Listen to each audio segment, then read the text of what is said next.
ये ऑर्डर मैं बता रहा हूँ, मॉड्यूल भी सबसे ज़्यादा इंपॉर्टेंट है, सबसे ज़्यादा स्कोरिंग है, सबसे ज़्यादा मार्क्स वेटेज इस मॉड्यूल से है। तो पहले आप उसे कवर कर लीजिए। जैसे मंडे को आप जो है मॉड्यूल बी पढ़िए, ट्यूसडे को आप मॉड्यूल सी पढ़िए, थर्सडे को वेडनेसडे को आप मॉड्यूल डी पढ़िए। और दोस्तों मैंने फुल लेंथ मॉक टेस्ट लाया आपके लिए, 4 फुल लेंथ मॉक टेस्ट है दोस्तों, उसमें 400 क्वेश्चन रहेंगे और ये 400 क्वेश्चन सब के सब प्रीवियस ईयर के हैं। तो यदि आप प्रीवियस ईयर क्वेश्चन को प्रैक्टिस करना चाहते हैं तो हमारे फुल लेंथ मॉक टेस्ट का हेल्प लीजिए दोस्तों। This will help you to get, आपको पता चलेगा कि हाँ इस मॉड्यूल से किस तरह के सवाल पूछे जाते हैं। तो जैसे आपने मंडे को मॉड्यूल बी पढ़ा और एक फुल लेंथ लगा लिया, मॉड्यूल ट्यूसडे को मॉड्यूल सी पढ़ा, एक फुल लेंथ मॉक टेस्ट लगा लिया, मॉड्यूल ये अपना वेडनेसडे को मॉड्यूल डी पढ़ा, एक फुल लेंथ लगा लिया, और दोस्तों फोर्थ दिन यानी थर्सडे को मॉड्यूल ए पढ़ा और एक फुल लेंथ लगा लिया। तो इस तरह से आपकी स्ट्रेटजी होनी चाहिए कि मॉड्यूल पढ़ के फुल लेंथ लगा लीजिए, right, full length mock test को लगाना है। तो दोस्तों आपकी ये प्रॉपर स्ट्रेटजी होनी चाहिए। दूसरी बात कि आप केवल एमसीक्यूज अटेम्प्ट कीजिए। पहले देखिए तरीका कैसे, आप कैसे एक चैप्टर को कवर कीजिएगा वो मैं समझाता हूँ दोस्तों। पहले एमसीक्यू कवर कीजिए। एमसीक्यू में जो क्वेश्चन आप नहीं बना पा रहे हैं उसको दोस्तों आप क्या कीजिए, उसके लिए आप थ्योरी पढ़िए। तो दोस्तों थर्सडे फ्राइडे तक तो आप मॉड्यूल वाइज पढ़िए। लास्ट दिन दोस्तों देखिए आरबीडब्ल्यू में कुछ केस स्टडी पैटर्न फिक्स हैं, 10 से 15 टॉपिक है जैसे केस स्टडी हर एक साल आते हैं, और मेरे पास दोस्तों उसका एक कलेक्शन है, मैंने वीडियोज़ के माध्यम से दे रखा है और PDF के माध्यम से दे रखा है अपने पेड मेंबर को। तो फ्रेंड्स आप उसका हेल्प लीजिए, उस केस स्टडी का हेल्प लीजिए, ताकि आपको पता चले कि हाँ इस तरह की केस स्टडी है, जैसे क्रेडिट कार्ड पे केस स्टडी, FSI पे floor study, index case study आता है। फिर दोस्तों और भी बहुत टॉपिक्स हैं, EMI कैलकुलेशन पे केस स्टडीज आते हैं, ठीक है। तो वो उसका कलेक्शन हमारे पास है, और कुछ गवर्नमेंट स्कीम से उसको देख के जाना है आपको, गवर्नमेंट स्कीम से भी सवाल आते हैं। तो friends we have all the entire necessary study material for your RBWM exam. तो सबसे पहले आपको MCQ सॉल्व करना है, कंसेप्ट थ्योरी उसी पोर्शन का पढ़ना है जिसका आप क्वेश्चन नहीं सॉल्व कर पा रहे हैं। दोस्तों हमारे पास टोटल RBWM के जितने भी यूनिट्स हैं सभी यूनिट के 150 से लेकर 200 MCQ हैं, यानी हमारे पास 3000 MCQ का कलेक्शन है RBWM के लिए, जो कि मोर देन सफिशिएंट है आपके RBWM एग्जाम के लिए। आप डिफरेंट वैराइटीज ऑफ MCQs को प्रैक्टिस कीजिए, ठीक है। आप हमारे पेड MCQ पैकेज का हेल्प ले सकते हैं। तो आपको समझ में आ गया हो दोस्तों किस तरह से आपको प्रिपेयर करना है, किस ऑर्डर में प्रिपेयर करना है। तो दोस्तों रिटेल बैंकिंग के एग्जामिनेशन में, ठीक है, उन सभी को हम लोग सीक्वेंस वाइज डिस्कस करेंगे। तो अंतिम तक बने रहिएगा दोस्तों। हम लोग इंपॉर्टेंट केस स्टडी को डिस्कस करने वाले हैं। मैं आपको आसान शब्दों में समझाऊंगा, जहाँ पे जरूरत पड़ेगी शॉर्ट ट्रिक्स की न्यूमेरिकल को सॉल्व करने के लिए मैं वो भी बताऊंगा। तो शुरुआत करते हैं अपने पहले केस स्टडी के साथ। तो पहला केस स्टडी है दोस्तों वो है बेस्ड है अपना सुकन्या समृद्धि योजना पे, ठीक है। So the first case study which we are dealing is based on Sukanya Samriddhi Yojana. इसे शॉर्ट हम लोग SSY भी कहते हैं। तो दोस्तों देखिए इस केस स्टडी को मैं आपको क्वेश्चन आंसर फॉर्मेट में नहीं बताने वाला हूँ, मैं आपको पॉइंट्स बताऊंगा, ठीक है। पॉइंट्स बताऊंगा जिस पे आपको क्वेश्चन आएंगे, ठीक है। तो आपको क्योंकि यदि मैं क्वेश्चन आंसर फॉर्मेट में बताऊँ तो वो काफ़ी लेंदी हो जाएगा। तो हमारे पास लगभग 20 केस स्टडी हैं। तो आपके बेनिफिट के लिए जहाँ जहाँ मुझे लगेगा क्वेश्चन आंसर फॉर्मेट में बताना जरूरी है वहाँ मैं बताऊँगा। अदरवाइज मैं पॉइंट्स वाइज आपको समझाते चल रहा हूँ कि किन पॉइंटों का आपको ध्यान रखना है।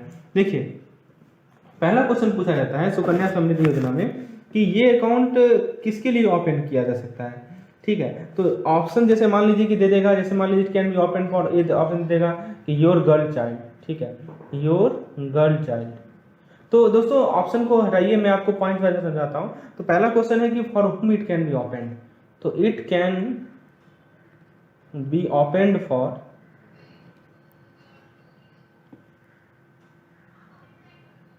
It can be open for, तो मैं आपको बताता हूँ ये किसके लिए आप ओपन कर सकते हो।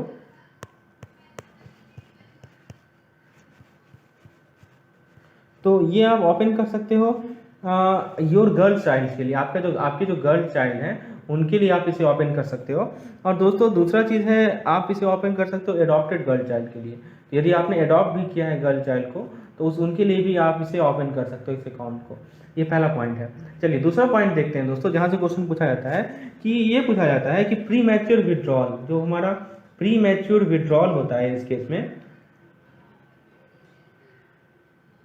प्री मैच्योर विड्रॉल जो होता है 50% तक का अमाउंट का प्री मैच्योर विड्रॉल जो होता है वो कितने दिनों के बाद, ठीक है, अकाउंट होल्डर का एज कितना होगा तो हम कर सकते हैं। तो ये कब कर सकते हैं दोस्तों, जब अकाउंट होल्डर जो है वो उसका एज कितना हो जाना चाहिए।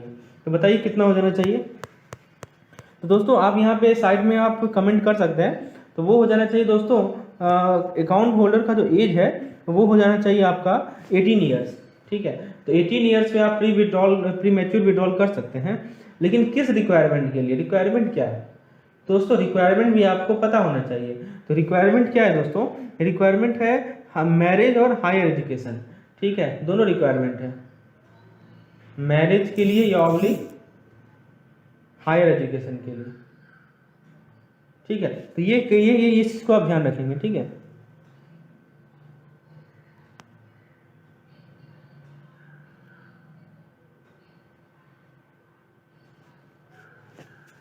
उसके बाद है दोस्तों नेक्स्ट क्वेश्चन है, नेक्स्ट कंसेप्ट है कि हाँ इनकम टैक्स जो है एग्जम्पशन है, किस चीज़ पे एग्जम्पशन अवेलेबल है, ठीक है। आपको ऐसे पूछेगा एग्जम्पशन इन इनकम टैक्स। अब देखिए इसमें दो पार्ट है ना, एक तो हमारा प्रिंसिपल अमाउंट है और एक हमारा इंटरेस्ट है, ठीक है, या मैच्योरिटी अमाउंट और इंटरेस्ट। तो किस पे एग्जम्पशन आपको मिलता है, मैच्योरिटी अमाउंट पे मिलता है या इंटरेस्ट पे मिलता है। तो दोस्तों इसके लिए आप याद रखिएगा, इस केस में जो हमारा एग्जम्पशन मिलता है वो दोनों पे मिलता है, ऑन बोथ इंटरेस्ट पे भी एग्जम्पशन मिलेगा आपको और मैच्योरिटी अमाउंट पे भी एग्जम्पशन मिलेगा इंटरेस्ट इनकम टैक्स में, मैच्योरिटी अमाउंट, ठीक है। तो ये ध्यान रखना है आपको। उसके बाद है दोस्तों, उसके बाद नेक्स्ट क्वेश्चन पूछा जाता है कि एक साल में कितना डिपॉजिट्स कर सकते हैं। तो number of deposits per year. तो दोस्तों देखिए number of deposits per year की यदि बात करें तो ऐसा इसमें कोई फिक्स नंबर नहीं है, ठीक है। आप चाहे तो कितना बार भी कर सकते हैं, तो ऐसा कोई फिक्स्ड नंबर नहीं है दोस्तों, फिक्स्ड नंबर ऐसा कुछ नहीं है, पहला पॉइंट। दूसरा पॉइंट आपको ये ध्यान रखना है कि जो डिपॉजिट जो करेंगे वो 100 का मल्टीपल होना चाहिए, ठीक है। मल्टीपल किसका होना चाहिए, 100 का होना चाहिए, ठीक है। तो ये 4 पॉइंट ध्यान रखना है, आगे मैं आपको बताता हूँ। इसके बाद जो नेक्स्ट पॉइंट आपको ध्यान रखना है कि ये अकाउंट लिमिटेड है कितने गर्ल चाइल्ड के लिए, मतलब एक पेरेंट के कितने गर्ल चाइल्ड के लिए लिमिटेड है, ये पूछा जाता है। जैसे अकाउंट इज लिमिटेड फॉर, ठीक है। अब बताइए एक गर्ल चिल्ड्रन या 2 गर्ल चिल्ड्रन या 3 गर्ल चिल्ड्रन या ऐसा भी, बताइए क्या केस है, क्या कहा गया है इसमें। तो ये आप याद रखेंगे, ये जो अकाउंट है वो 2 गर्ल चिल्ड्रन के लिए है, या समझिएगा या 3 हो सकता है, लेकिन 3 में 3 उसी केस में होगा जब एक ट्विन हो, ठीक है, जुड़वा हो, ठीक है। और फर्स्ट बर्थ सल, हाँ, तो यह ट्विन हो जाए या पहला बर्थ में ही तीनों का जन्म हो जाए, तो उस केस में 3 भी चलेगा, तो ये ध्यान रखना है, उस केस में 3 भी चलेगा। चलिए उसके बाद मैं आपको और कुछ पॉइंट बता दूँ, ये 5 पॉइंट आपको क्लियर है। अब मैं इसको रब कर रहा हूँ, आपको मैं कुछ और पॉइंट बता रहा हूँ जिससे केस स्टडी पूछा जा सकता है सुकन्या समृद्धि योजना पे, ठीक है दोस्तों। यदि हम सुकन्या समृद्धि योजना की बात करें तो आपसे ये क्वेश्चन पूछा जाता है कि आफ्टर मैच्योरिटी पीरियड, ठीक है, तो मैच्योरिटी होने के बाद, मतलब जब ये योजना का मैच्योर हो जाएगा, आफ्टर मैच्योरिटी पीरियड, तो आपको जो इंटरेस्ट मिलेगा, इंटरेस्ट रेट क्या होगा, बताइए इंटरेस्ट रेट क्या होगा मैच्योरिटी पीरियड के बाद। तो दोस्तों मैच्योरिटी पीरियड के बाद जो इंटरेस्ट रेट होता है वो होता है हमारा, कोई इंटरेस्ट नहीं होता है, ठीक है, नो इंटरेस्ट। तो मैच्योरिटी तक ही आपको ब्याज मिलेगा, मैच्योरिटी के बाद कोई ब्याज नहीं मिलता है इस पर। अच्छा, अब एक SSAY अकाउंट ओपन करना है, SSY अकाउंट को आपको ओपन करना है, तो क्या क्या डॉक्यूमेंट्स चाहिए, बताइए क्या क्या डॉक्यूमेंट्स चाहिए, कभी कभी क्वेश्चन इस पर भी आता है। तो दोस्तों डॉक्यूमेंट्स की मैं बात यदि करूँ तो डॉक्यूमेंट्स आपको चाहिए, सबसे पहला डॉक्यूमेंट चाहिए कि सर्टिफिकेट चाहिए, किसके सर्टिफिकेट, तो चाइल्ड के बर्थ का certificate, certificate of birth of girl child, ठीक है, तो मतलब गर्ल चाइल्ड का बर्थ हुआ है इसका सर्टिफिकेट चाहिए। दूसरा आपको क्या चाहिए दोस्तों, प्रूफ ऑफ एड्रेस चाहिए, क्या चाहिए, सॉरी, प्रूफ ऑफ एड्रेस चाहिए, प्रूफ ऑफ एड्रेस चाहिए, किसका, पेरेंट्स और गार्जियन का। ये सब पॉइंट आपको ध्यान रखना है। और तीसरा आपको क्या चाहिए दोस्तों, तीसरा चाहिए proof of identity, proof of identity of parents या गार्जियन, ठीक है। चलिए तो ये 3 चीज से आप अकाउंट खोल सकते हैं, कोई भी सुकन्या समृद्धि योजना का अकाउंट आप खोल सकते हैं, ठीक है। तो एक क्वेश्चन और पूछा जाता है कि जो SSY अकाउंट है, ठीक है, उसको हम लोग ओपन करेंगे under name of girl child, under name of girl child, मतलब जो गर्ल चाइल्ड है उसके नाम तक कब तक नहीं ओपन कर सकते हैं? जब तक उसका एज 10 साल हो जाए, 11 साल हो जाए, 12 साल हो जाए, 14 साल हो जाए।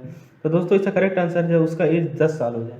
मतलब जब उसका एज 10 साल हो जाएगा ना लड़की का, तब हम उसके नाम पे उस अकाउंट को ओपन कर सकते हैं, लेकिन 10 साल से पहले तक उसके नाम पे उस अकाउंट को ओपन नहीं कर सकते हैं। ठीक है। अच्छा, एक क्वेश्चन और पूछा जाता है कि मैक्सिमम लिमिट कितना है एक साल में डिपॉजिट का? ये काफी इंपॉर्टेंट क्वेश्चन है। Maximum limit for deposit per year. ध्यान दीजिएगा, मैं पर ईयर की बात कर रहा हूँ। एनुअल मैक्सिमम लिमिट क्या है डिपॉजिट का, तो वो आपको पता होना चाहिए। जो एनुअल लिमिट फिक्स किया गया है वो है 1.5 लाख रुपया। कितना है? 1,50,000 रुपया। ठीक है। तो ये सब कुछ पॉइंट्स है, आपको समझ में आ रहा है कि पॉइंट? चलिए, और कुछ सबसे क्वेश्चन आ सकता है, इसलिए मैं आपको सब पॉइंट समझा रहा हूँ। इसके अलावा और कुछ पॉइंट देख लेते हैं। ठीक है, चलिए। इसके बाद क्वेश्चन कहाँ से आ सकता है दोस्तों? इसके बाद क्वेश्चन सुकन्या समृद्धि योजना में ये आ सकता है कि हाँ, मैक्सिमम पीरियड। ठीक है, मैच्योरिटी मैंने आपको बताया ना, मैच्योरिटी जो है, मैच्योरिटी कब कितना साल का है? तो मैच्योरिटी है दोस्तों इसका, मैं फिर से समझा देता हूँ, मैच्योरिटी है 21 ईयर। ठीक है। अकाउंट का maturity duration, account maturity duration जो है वो कितना है? 21 ईयर्स। कब से? From opening of account. तो जब जिस डेट से अकाउंट ओपन हुआ तब से लेके 21 साल तक अकाउंट को आप मैच्योर कर सकते हैं। ठीक है। और दोस्तों मैक्सिमम पीरियड कितना है जब तक डिपॉजिट कर सकते हैं, वो क्या है? तो दोस्तों वो है 14 साल। ध्यान दीजिएगा, ये काफ़ी इंपॉर्टेंट है। Maximum period up to which deposit can be made, तो वो है दोस्तों 14 साल। 14 साल तक आप डिपॉजिट कर सकते हैं। कब से 14 साल काउंट होगा? From date of opening of account. तो जिस दिन से अकाउंट ओपन हुआ है उसे 14 साल तक आप क्या कर सकते हैं? इसमें डिपॉजिट कर सकते हैं। तो दोस्तों ये आपका क्वेश्चन, ये आपका हो गया सुकन्या समृद्धि योजना पे। इतना क्वेश्चन ज़्यादा नहीं पूछा जाएगा, तो एक एक पॉइंट को आप देख लीजिए, दोबारा रिपीट कर ले तो आपका क्लियर हो जाएगा। दूसरा केस स्टडी पे आते हैं दोस्तों। ये दूसरा केस स्टडी हमसे जो टॉपिक है दूसरा केस स्टडी का, वो है हमारा भारत क्यूआर कोड। ठीक है। इस पर भी क्वेश्चन पूछा जाता है। भारत क्यूआर कोड पे भी आइए इसे भी कवर कर लेते हैं हम लोग। ठीक है दोस्तों, हम लोग डिस्कस करेंगे आप भारत क्यूआर, इसी फॉर्मेट में डिस्कस करते हैं हम लोग, जैसे अभी मैंने डिस्कस किया। ठीक है। तो भारत क्यूआर आपको पता है कि स्क्वायर क्यूआर कोड होता है जिससे आप लोग पेमेंट वगैरह करते हैं। तो देखिए, सबसे पहला क्वेश्चन पूछा जाता है, पहला कंसेप्ट आपको याद रखना है कि जो भारत क्यूआर कोड है ना, वो देखिए आपसे पूछेगा कि P2P है, ठीक है, पर्सन टू पर्सन है, या P2M है, या M2P है, या M2M है, ये पूछता है आपको। तो बताइए भारत क्यूआर कोड क्या है आपका? तो जो भारत क्यूआर कोड है ना दोस्तों, वो है हमारा पर्सन टू मर्चेंट। ऑब्वियस सी बात है, सिंपल चीज़ है। आप जो है, जैसे मान लीजिए आपने कुछ सामान खरीदा किसी दुकान से और आप उसका पेमेंट कर रहे हैं, तो आप पर्सन हुए और आप पैसा किसको दे रहे हैं? मर्चेंट को दे रहे हैं। इसीलिए ये होता है हमारा P2M। ये तो सिंपल है। अच्छा, भारत क्यूआर कोड से पूछा जाता है कि mutually derive amount dash payment network. तो इसको याद रखना है आपको कि ये डिराइव है दोस्तों तीनों में। ठीक है। तो इट इज म्यूचुअली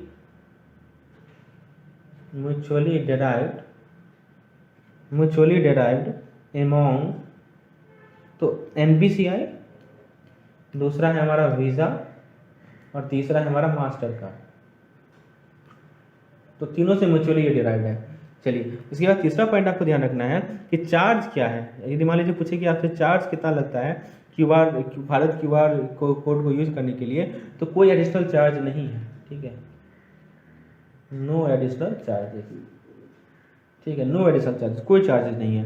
ठीक है। ट्रांजेक्शन यदि आप भारत क्यूआर कोड से कर रहे हैं तो उसमें कोई एडिशनल चार्जेस नहीं है। अच्छा, ये क्वेश्चन पूछता है क्या मल्टीपल बैंक को सेम ऐप से लिंक कर सकते हैं? ध्यान से सुनिए, क्या मल्टीपल बैंक कार्ड को सेम ऐप से लिंक कर सकते हैं? तो दोस्तों इसका आंसर है कि यहाँ आप मल्टीपल कार्ड सेम बैंक का एक सिंगल ऐप से लिंक कर सकते हैं। ध्यान दीजिएगा कि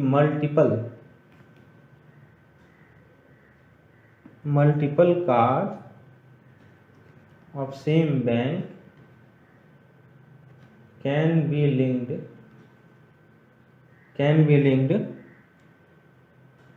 in a single app। ठीक है। पांचवा क्वेश्चन आपसे पूछेगा कि जो हमारा 2FA होता है, 2 फैक्टर ऑथेंटिकेशन, आपको पता होगा। तो 2 फैक्टर ऑथेंटिकेशन में जो फर्स्ट फैक्टर होता है, 2 फैक्टर है ना, तो फर्स्ट फैक्टर की हम बात कर रहे हैं। जो फर्स्ट फैक्टर है वो क्या है? वो होता है एम पिन। वो क्या होता है? एम पिन, ठीक है। तो ये सेकेंड फैक्टर क्या होता है, फर्स्ट फैक्टर एम पिन है और सेकेंड फैक्टर क्या होता है बताइए। तो दो फैक्टर ऑथेंटिकेशन में एम पिन पहला फैक्टर है, तो सेकेंड फैक्टर क्या होता है बताइए। तो सेकेंड फैक्टर होता है दोस्तों, सेकेंड फैक्टर क्या क्या हो सकता है, तो सेकेंड फैक्टर एम पिन भी हो सकता है, दोबारा एम पिन पूछ ले आपसे, या OTP पूछ ले, या आपसे ATM पिन पूछ ले, ठीक है। ये तीनों में से तीनों कुछ भी हो सकता है, ठीक है। ये 5 पॉइंट आपने देखा। अच्छा, ट्रांजैक्शन लिमिट पूछ सकता है दोस्तों। तो ट्रांजैक्शन लिमिट जो है वो बैंक सेट करती है, बैंक के एंड पे सेट होता है लिमिट, ठीक है। ऐसा कोई फिक्स लिमिट नहीं है, ठीक है। और एक दिन में कितना भारत QR कोड ट्रांजैक्शन कर सकते हैं, तो उसको कोई लिमिट नहीं है, लेकिन आपका डेबिट और क्रेडिट कार्ड पे एक लिमिट सेट होता है, तो उसके बेसिस पे वो निर्भर करता है, ठीक है ना, उसके बेसिस पे वो निर्भर करता है। चलिए, तो ये सब आपको ध्यान रखना है, कुछ पॉइंट्स थे हमारे ये भारत QR कोड से। अब हम लोग नेक्स्ट केस स्टडी पे आते हैं। उम्मीद है दोस्तों आपको चीज़ें समझ में आ रही होंगी, मैं हर एक पॉइंट को क्लियर करते चल रहा हूँ। तो आपको यदि समझ में आ रहा है तो दोस्तों एक लाइक जरूर कर दीजिएगा इस पार्टिकुलर वीडियो को, और ट्राई कीजिए और भी लोगों तक इस वीडियो को पहुँचाने का, जो लोग रिटेल बैंकिंग का इलेक्टिव लेकर CIB की प्रिपरेशन कर रहे हैं। तो ये निश्चित रूप से उनको भी मददगार साबित होगी। दोस्तों नेक्स्ट केस स्टडी हम लोग डिस्कस करते हैं PMEGP, प्रधानमंत्री एम्प्लॉयमेंट गारंटी फंड, ठीक है। तो PMEGP एम्प्लॉयमेंट गारंटी प्रोग्राम है दोस्तों। तो देखिए PMEGP में कुछ पॉइंट आपको ध्यान रखना है। मैं आपको बता देता हूँ, देखिए एक टेबल में समझा देता हूँ, एक एरिया है, ठीक है। यहाँ पे मैं एक टेबल बना देता हूँ दोस्तों, टेबल से आपको क्लियर हो जाएगा कंसेप्ट।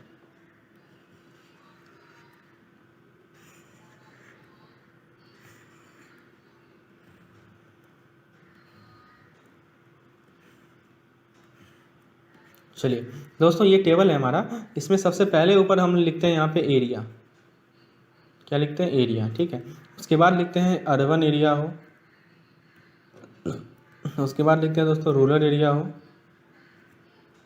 और उसके बाद लिखते हैं project cost plus contribution by borrower, project cost plus contribution by borrower, ठीक है दोस्तों। अब इसको फिलअप करते हैं। एरिया जैसे मान लीजिए कि पहले जनरल है, तो जनरल कैटेगरी के लोगों के लिए अर्बन एरिया में है 15%, अब ये क्या है हम लोग आगे देखेंगे। रूरल एरिया में है 25%, और project cost plus contribution, project cost contribution plus नहीं, project cost contribution by borrower वो होता है 10%, ठीक है। दूसरा है दोस्तों हमारा SC/ST के लिए अर्बन एरिया में 25% है, और रूरल एरिया में 35% है, और project cost contribution by borrower है 3%। दोस्तों ये इसको आप लोग ध्यान में रखेंगे इस चार्ट को। अब मैं इसके बेसिस पे आपसे कुछ क्वेश्चंस पूछूंगा, ठीक है, मतलब PMEGP से रिलेटेड, ठीक है। तो मैं क्या करता हूँ, इसका मैं स्क्रीनशॉट ले लेता हूँ, तो इसका मैं स्क्रीनशॉट ले लेता हूँ ताकि इस पे जो क्वेश्चन आपसे पूछा जाए आप उसका जवाब दे पाएँ, ठीक है।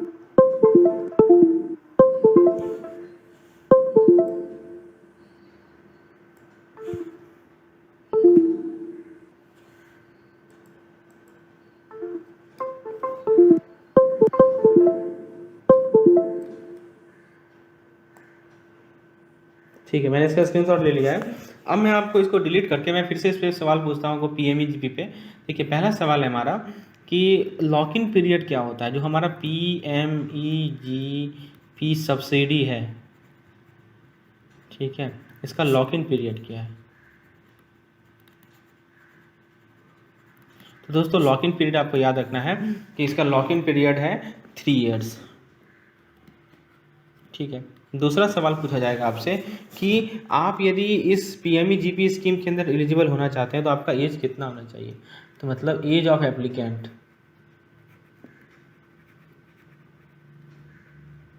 एज ऑफ एप्लीकेंट, तो एप्लीकेंट का एज मिनिमम 18 ईयर्स होना चाहिए, तभी वो PMEGP स्कीम के अंदर आ सकता है। उसके बाद दोस्तों आपसे क्वेश्चन पूछा जाएगा कि एक हमारा ट्रेनिंग होता है दोस्तों इसमें, ठीक है, जैसे हम लोग BDP ट्रेनिंग करते हैं, तो वो ट्रेनिंग मिलता है, वो ट्रेनिंग जो BDP ट्रेनिंग है वो मिलता है दोस्तों,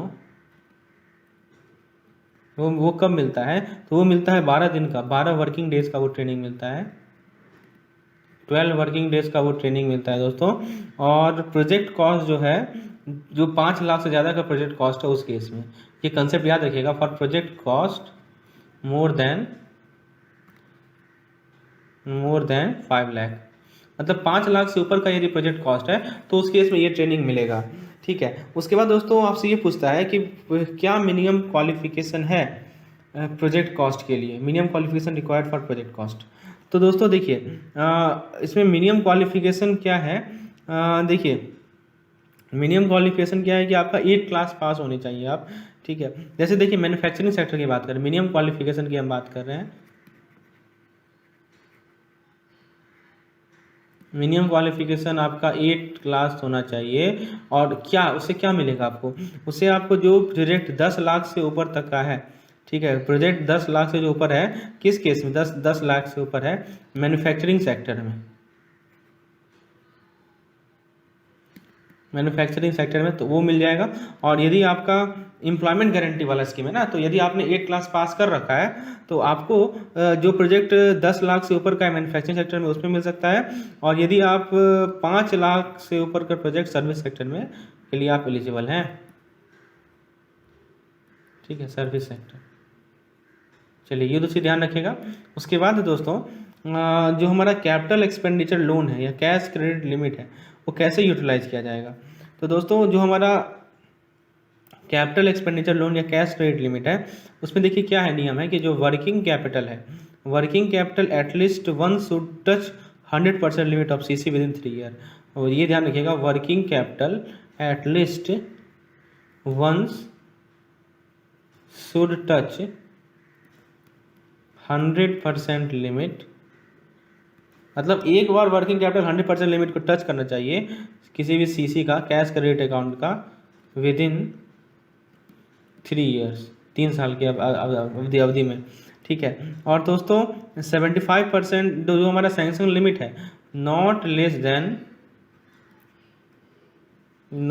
then 75% of utilization of sanction limit. तो सैंक्शन लिमिट का 75% से ज़्यादा ही यूटिलाइजेशन होना चाहिए। तो ये सब पॉइंट आप ध्यान रखेंगे, पीएमईजीपी पे यदि आपका क्वेश्चन आता है तो आप इसे समझा सकते हैं, इन सभी से क्वेश्चन आने की संभावनाएं हैं। चलिए अब हम लोग दोस्तों नेक्स्ट कॉन्सेप्ट की बात करते हैं, वो है भीम। ठीक है, एक केस स्टडी देखते हैं भीम पे क्वेश्चन आता है केस स्टडी, तो हम लोग आइए उसे स्टडी करते हैं। तो ये हमारा चौथा केस स्टडी है, this is the 4th case study. We have already discussed SSY, we have already discussed Bharat QR and we have already discussed PMEGP। अब हम लोग चौथा केस स्टडी डिस्कस करते हैं, जैसे हम लोग कहते हैं भीम। ठीक है दोस्तों, भीम में क्या याद रखना है, जैसे आप देखिएगा भीम तो लिखा रहेगा, भीम लिखा रहेगा और 2.0 लिख देता है। तो 2.0 का क्या मतलब है कि ये 2.0, ठीक है। तो दोस्तों ये वर्जन है, इसमें क्या है कि ये 20 लैंग्वेज को सपोर्ट करता है, इट सपोर्ट 20 लैंग्वेजेज।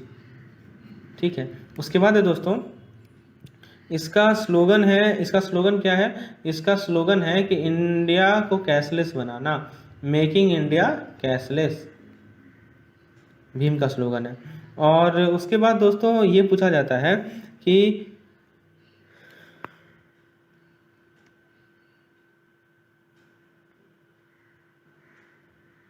हाँ, तो आप यदि भीम का यूज़ करके, ठीक है, पैसा भेजना चाह रहे हैं तो क्या क्या उसमें ज़रूरत है, तो एक VPA के थ्रू आप भेज सकते हैं, वर्चुअल पेमेंट एड्रेस, या तो आप अकाउंट प्लस IFSC से भेज सकते हैं, इनमें से कोई भी। ठीक है, या तो आप आधार सीडिंग से भेज सकते हैं पैसा। ठीक है, केवल भीम से यदि भेजना है तो ये सब आपके पास ऑप्शन एप्लीकेबल है। लास्ट है QR कोड, जो हमने भारत QR कोड के बारे में बात किया था ना, वही। ठीक है, तो ये सब ऑप्शंस हैं कि आप इनमें से किसी से भी आप पैसा को भेज सकते हैं। अच्छा, एक क्वेश्चन पूछा जाता है कितने लैंग्वेज में आप भीम ऐप को एक्सेस कर सकते हैं, तो 20 लैंग्वेज, मैंने ऊपर ही बताया सपोर्ट 20 लैंग्वेज। अच्छा, एक क्वेश्चन और पूछा जाएगा कि ये भीम है क्या, तो ये तो भीम है वो क्या है, ये एक UPI बेस्ड पेमेंट इंटरफेस है, UPI बेस्ड पेमेंट इंटरफेस है। अच्छा, इसके बाद दोस्तों ये पूछा जाता है कि क्या भीम सभी ऑपरेटिंग सिस्टम के लिए एप्लीकेबल है, तो मैं आपको कुछ ऑपरेटिंग सिस्टम का नाम बता देता हूं जहां पे भीम को आप यूज़ कर सकते हैं। तो एक तो आपका है एंड्रॉयड, और एंड्रॉयड में भी कौन सा एंड्रॉयड, जो वर्जन इसका 5.0 से एबव है। और दोस्तों iOS, ठीक है, iOS ऑपरेटिंग सिस्टम में आप इसे यूज़ कर सकते हैं। उसके बाद दोस्तों हाँ, यहाँ पे समझिएगा, क्या क्या कि कोई आदमी भारत से बाहर है तो क्या वो इसे यूज कर सकता है? तो any person outside India can use Bhim. तो भारत से बाहर भी है तो भी वो भीम को क्या कर सकता है? यूज कर सकता है। ठीक है, अब बताइए चार्ज क्या है इसमें? तो कोई चार्ज नहीं है, नो चार्ज। ठीक है, उसके बाद आपसे पूछा जाएगा कि क्या भीम बिना इंटरनेट का रन कर सकता है? ये मैंने पहले ही बताया है कि यस, *99 स्टार, ठीक है, सॉरी ये नहीं, ये स्टार ये होता है *99#। ठीक है, इससे क्या होता है कि Bhim can be used without internet. तो इंटरनेट के बिना यदि यूज करना है तो इसका आप यूज कर सकते हैं। अच्छा, अब आपसे ये पूछा जाएगा कि एक ट्रांजैक्शन में मैक्सिमम अमाउंट कितना है? ठीक है, याद रखिएगा, मैक्सिमम अमाउंट पर ट्रांजैक्शन, मैं बात कर रहा हूँ भीम की, तो वो है दोस्तों 40,000 रुपया। कितना है? 40,000 रुपया आपका। हाँ, तो ये देख ये आपका सेंडिंग वाला है, मतलब कितना 40,000 रुपया पर ट्रांजेक्शन आप मैक्सिमम भेज सकते हैं भीम में। अच्छा, रिसीविंग में क्या है, कोई लिमिट है क्या? यदि आप पैसा मंगा रहे हैं तो कोई लिमिट नहीं है। ठीक है, आप कितना भी भीम के थ्रू मंगा सकते हैं, लेकिन 40,000 एक ट्रांजेक्शन में आप भेज सकते हैं। तो भीम से यदि केस स्टडी आएगा तो ये सब पॉइंट को आपको ध्यान रखना है। इतना पॉइंट ध्यान रखेंगे तो आपका निश्चित रूप से भीम से रिलेटेड क्वेश्चन को आप सॉल्व कर सकते हैं। चलिए नेक्स्ट हम लोग केस स्टडी पे आते हैं, जहाँ से क्वेश्चन पूछने की संभावनाएं हैं यूपीआई। ठीक है, हम लोग यूपीआई को डिस्कस करते हैं दोस्तों। यूपीआई से क्वेश्चन आने की संभावना है, यूपीआई पे केस स्टडी आता है, तो यूपीआई पे क्या क्या केस स्टडी आ सकता है? तो दोस्तों यूपीआई पहले है क्या? यूपीआई एक सिस्टम है, ठीक है, जिसमें मल्टीपल बैंक अकाउंट को आप सिंगल मोबाइल एप्लीकेशन में रख सकते हैं। ठीक है, सारे के सारे बैंकिंग फीचर को, फंड को, रूट को आप रख सकते हैं दोस्तों। ठीक है, तो पहले यूपीआई का फुल फॉर्म बता दीजिए। तो यूपीआई का फुल फॉर्म होता है यूनिफाइड पेमेंट इंटरफेस। ठीक है, ये पहला है। दूसरा क्वेश्चन आपसे पूछा जाएगा कि एनपीसीआई ने यूपीआई को लॉन्च किया था, ठीक है, उसमें कितना मेंबर बैंक्स थे? तो एनपीसीआई ने जब लॉन्च किया था यूपीआई को, ठीक है, उसमें 21 मेंबर बैंक थे। कितने मेंबर बैंक थे? तो 21 मेंबर बैंक्स थे। ठीक है, और कब लॉन्च हुआ था? तो 11 अप्रैल 2016 में। किसने लॉन्च किया था? तो किसने लॉन्च किया, तो याद रखिएगा, रघुराम राजन। रघुराम राजन उस वक्त के गवर्नर थे, एक्स गवर्नर आरबीआई। ठीक है, उसके बाद दोस्तों नेक्स्ट पॉइंट आपसे पूछा जाएगा कि हाँ, बैंक जो हैं, जितने भी बैंक्स हैं, उन्होंने अपना खुद का UPI based app, UPI enabled app कब से शुरुआत किया? प्ले स्टोर पे डालने का। तो जो गूगल प्ले स्टोर है, जहाँ से हम लोग अपने ऐप को डाउनलोड करते हैं, वो कब से शुरुआत हुआ था डालना? तो वो याद रखिएगा 25 अगस्त 2016 के बाद से। ठीक है, अच्छा, उसके बाद दोस्तों पूछा जाता है क्वेश्चन कि यूपीआई को आप हर एक प्लेटफॉर्म पे एक्सेस कर सकते हैं, चाहे एंड्रॉयड हो, आईओएस हो। ठीक है, तो हाँ, तो ये आपको पता ही है। अच्छा दोस्तों, एक एनपीसीआई ने नया यूपीआई लाया, यूपीआई 2.0। ठीक है, तो देखिए इस 2.0 का मैं समझाऊंगा मतलब। तो एनपीसीआई ने क्या किया कि नया वर्जन लाया जिसे कहते हैं यूपीआई 2.0।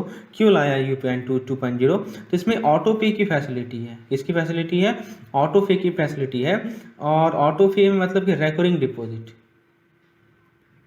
रेकरिंग पेमेंट आप कर सकते हैं इस 2.0 से। ठीक है, उसके बाद दोस्तों आपको ये याद रखना है कि यूपीआई में एक पर्सनल आइडेंटिफिकेशन नंबर होता है। यूपीआई क्या यूज़ करता है? पर्सनल आइडेंटिफिकेशन नंबर, इसे पिन कहते हैं। ये जो पिन होता है ना, ये 4 से 6 डिजिट का होता है। आपने ये यूज़ तो करते ही होंगे यूपीआई, तो देखते हो ना, जो पिन होता है वो 4 से 6 डिजिट का होता है, पास कोड होता है। अच्छा, मैक्सिमम लिमिट यूपीआई का कितना है दोस्तों? शायद ये 2 लाख बढ़ा के किया गया है। एक बार आप कंफर्म होकर बताइए, क्योंकि पहले तो था 1 लाख, लेकिन अभी रिसेंट आप देखेंगे तो 2 लाख किया हुआ है। ठीक है, तो लिमिट जो है वो है 1 लाख, वो 2 लाख है। ठीक है, तो दोस्तों ये यूपीआई से रिलेटेड केस स्टडी यहाँ से बन सकते हैं, इन सभी पॉइंट को ध्यान रखिएगा। नेक्स्ट केस स्टडी जहाँ से बन सकता है दोस्तों, वो मैं आपको बता रहा हूँ। वो बन सकता है दोस्तों आपका व्हीकल लोन से। ठीक है, आइए दोस्तों हम लोग 6वां केस स्टडी डिस्कस करते हैं व्हीकल लोन से। ठीक है, समझिएगा, मैं आपको क्वेश्चन पहले समझाता हूँ। क्वेश्चन क्या है कि मिस्टर जॉन है, उन्होंने अप्लाई किया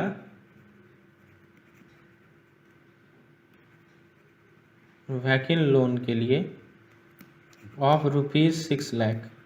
तो 6 लाख का व्हीकल लोन के लिए अप्लाई किया ताकि वो नया कार को परचेज कर सकते हैं, फॉर परचेजिंग न्यू कार। ठीक है, तो उन्होंने जो है कुछ कोटेशन को प्रस्तुत किया, सबमिट किया। He submitted following quotation for car loan. तो उन्होंने कार लोन के लिए जो कोटेशन सबमिट किया वो कुछ इस प्रकार है। तो सबसे पहले उन्होंने बताया कि शोरूम प्राइस उन्होंने बताया 6,50,000। ठीक है, उसके बाद उन्होंने बताया रोड टैक्स उन्होंने बताया 15,000 रुपये। उसके बाद उन्होंने बताया इंश्योरेंस उन्होंने बताया 25,000 रुपये। ठीक है, और उसके बाद मार्जिन जो है वो है 15% और मैक्सिमम रीपेमेंट पीरियड है दोस्तों 7 ईयर्स। तो ये डाटा है दोस्तों, इसे स्क्रीनशॉट ले लेते हैं, क्योंकि बार बार इसी कंसेप्ट का यहाँ पे यूज होगा। ठीक है दोस्तों, तो इस कंसेप्ट का यूज होगा, इसलिए हम लोग क्या करते हैं, इसका एक स्क्रीनशॉट ले लेते हैं और फिर हम लोग इसके बेसिस पे क्वेश्चंस को देखते हैं। आइए, मैंने स्क्रीनशॉट ले लिया। Now let us see some questions which is based on this. तो दोस्तों पहला क्वेश्चन आपसे पूछा जाएगा कि आपको ये बताना है कि कितना व्हीकल लोन सैंक्शन किया जा सकता है। How much vehicle loan can B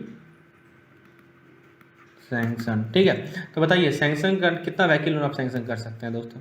तो दोस्तों देखिए, मैं फिर से लिखता हूँ जो डाटा हमने कैप्चर किया है। शोरूम प्राइस कितना है? 6,50,000। मैं फिर से लिखता हूँ, शोरूम प्राइस है 6,50,000। ठीक है, उसके बाद दोस्तों रोड टैक्स कितना है? रोड टैक्स है हमारा 15,000। उसके बाद दोस्तों इंश्योरेंस कितना है? इंश्योरेंस है दोस्तों हमारा 25,000। ठीक है, अब आप क्या कीजिए, इन सभी को ऐड कर दीजिए।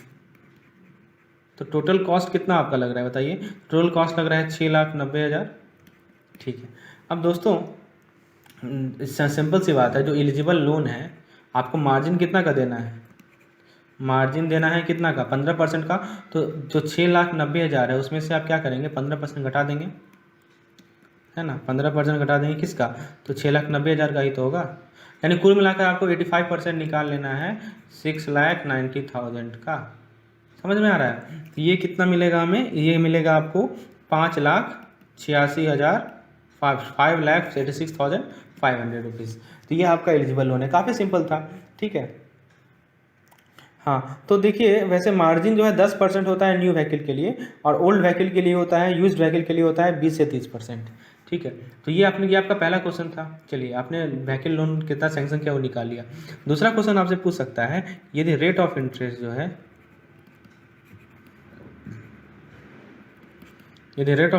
है 12% है कार लोन पे,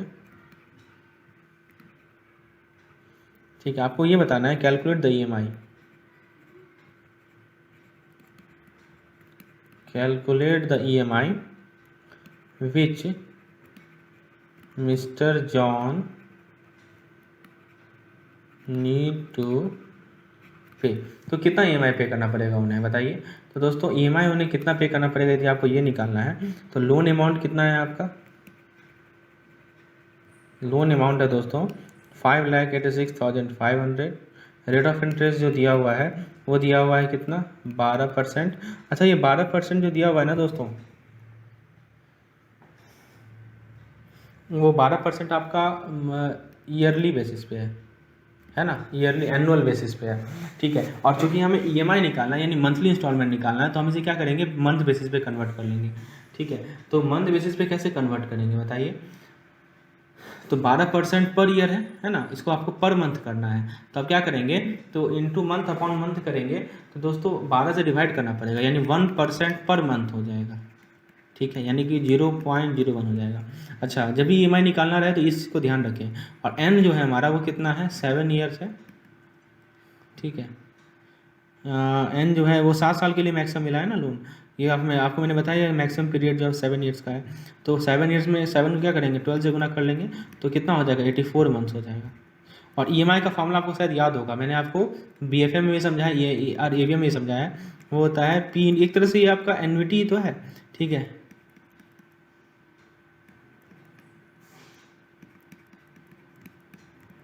ये होता है हमारा EMI का फॉर्मूला। चलिए पुट करते हैं। P कितना हो गया मेरा 586,500। ठीक है, 1 + 0.01 whole to the power 18, whole to the power कितना हो जाएगा 84, ये हो जाएगा 1.01 टू द पावर 84 -1। ठीक है, तो इसे आप यदि सॉल्व करेंगे तो ये मिल जाएगा 586,500 into 2.306 upon 2.306 -1।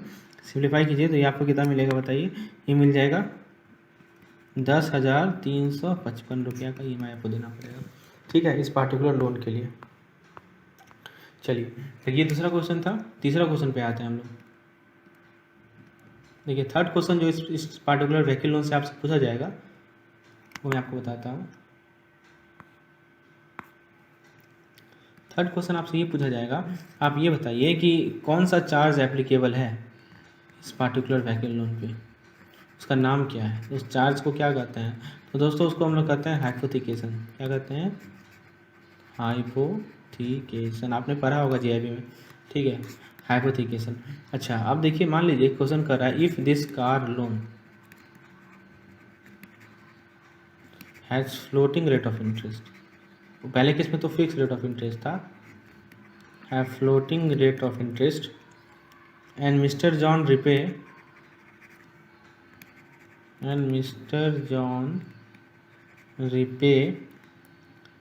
entire loan amount within 4 years। ठीक है, so how much penalty bank will charge, how much penalty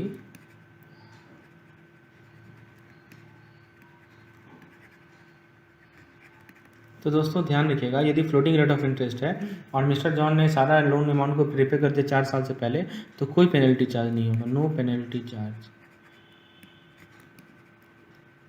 तो ये एज़ पर RBI गाइडलाइंस है। ठीक है, तो नो पेनल्टी चार्ज होता है यदि उसने 4 साल से पहले क्या कर दिया, अपना लोन को पेमेंट कर दिया। अच्छा दोस्तों एक और पॉइंट है कि इफ़ जॉन टेक होम पे ऑफ, हाँ यदि मान लीजिए कि टेक होम पे, इफ़ ग्रॉस, सॉरी यहाँ पे ग्रॉस मैं बता रहा हूँ, इफ़ ग्रॉस टेक होम पे of mister John is ₹2.2 lakh. ठीक है, so how much loan can be sanction. तो यदि मान लीजिए को सैलरी जो मिलती है उसका होम पे है वो 2.25 लाख है, तो आपको बताना है कि उसका कितना लोन सैंक्शन किया जा सकता है। तो दोस्तों देखिए यहाँ पे समझने का प्रयास कीजिएगा। देखिए यहाँ पे ग्रॉस इनकम कितना है, ग्रॉस इनकम है 2,25,000 और ये पर ईयर है, तो पर मंथ निकाल लीजिए। तो पर मंथ के लिए क्या कीजिएगा, 12 से भागा दे दीजिए। 2,25,000 डिवाइडेड बाई 12 कितना हो जाएगा, 18,750। अच्छा, और जो एग्जिस्टिंग EMI है वो कितना है, एग्जिस्टिंग EMI है वो है 10,353।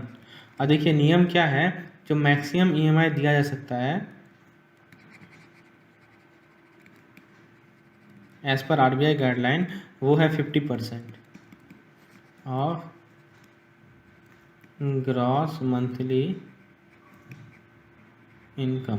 ठीक है, तो बताइए 50% यदि हम निकालें 18,750 का, तो मिल जाएगा कितना, 9,375। ठीक है, तो जो EMI होगा वो क्या होगा इस, तो how much loan can be sanction. तो दोस्तों ये पूरा सैंक्शन आप कर सकते हैं। ठीक है, क्योंकि EMI जो है उसका मारा है इससे 5 लाख, मैक्सिमम EMI जो दिया सकता है वो कितना है, 9,375। तो ठीक है, आप देखिए 9,375 है, तो एग्जिस्टिंग जो आपका EMI जो होगा वो क्या हो जाएगा, लेस हो जाएगा ना, 5,586,500 से, है ना, इससे लेस हो जाएगा। ठीक है, चलिए, तो ये था हमारा व्हीकल लोन पे केस स्टडी। ये हमारा 6 नंबर केस स्टडी था। आइए हम लोग 7 नंबर केस स्टडी को करते हैं। 7 नंबर केस स्टडी हम लोग लेते हैं दोस्तों CKYC पे, CKYC। ठीक है, तो दोस्तों देखिए पहले हम बताते हैं आपको कि जो हमारे जो सेंट्रल KYC रजिस्ट्री होते हैं वो एक सेंट्रलाइज रिपोजिटरी है KYC का। ठीक है, और ये क्या करते हैं, record of customer in financial sector with KYC norms and इंटरनेबिलिटी KYC रिकॉर्ड। तो सबसे पहला है कि ये CKYC कब ऑपरेटिव हुआ। तो ये ऑपरेटिव हुआ था दोस्तों जुलाई 2016 में। ठीक है, जुलाई 2016 में ये क्या हुआ था, ऑपरेटिव हुआ था। ठीक है, अब इसके बाद पूछा जाता है कि जितने भी रिपोर्टिंग एंटिटीज़ हैं। अच्छा दोस्तों, इसमें आपको फ्लो चार्ट समझा देता हूँ दोस्तों। इसमें पहला हमारा आएगा कस्टमर। ठीक है, उसके बाद आता है दोस्तों सरसई, उसके बाद दोस्तों आता है हमारा CKYC, उसके बाद दोस्तों आता है 14 digit authentication identification number.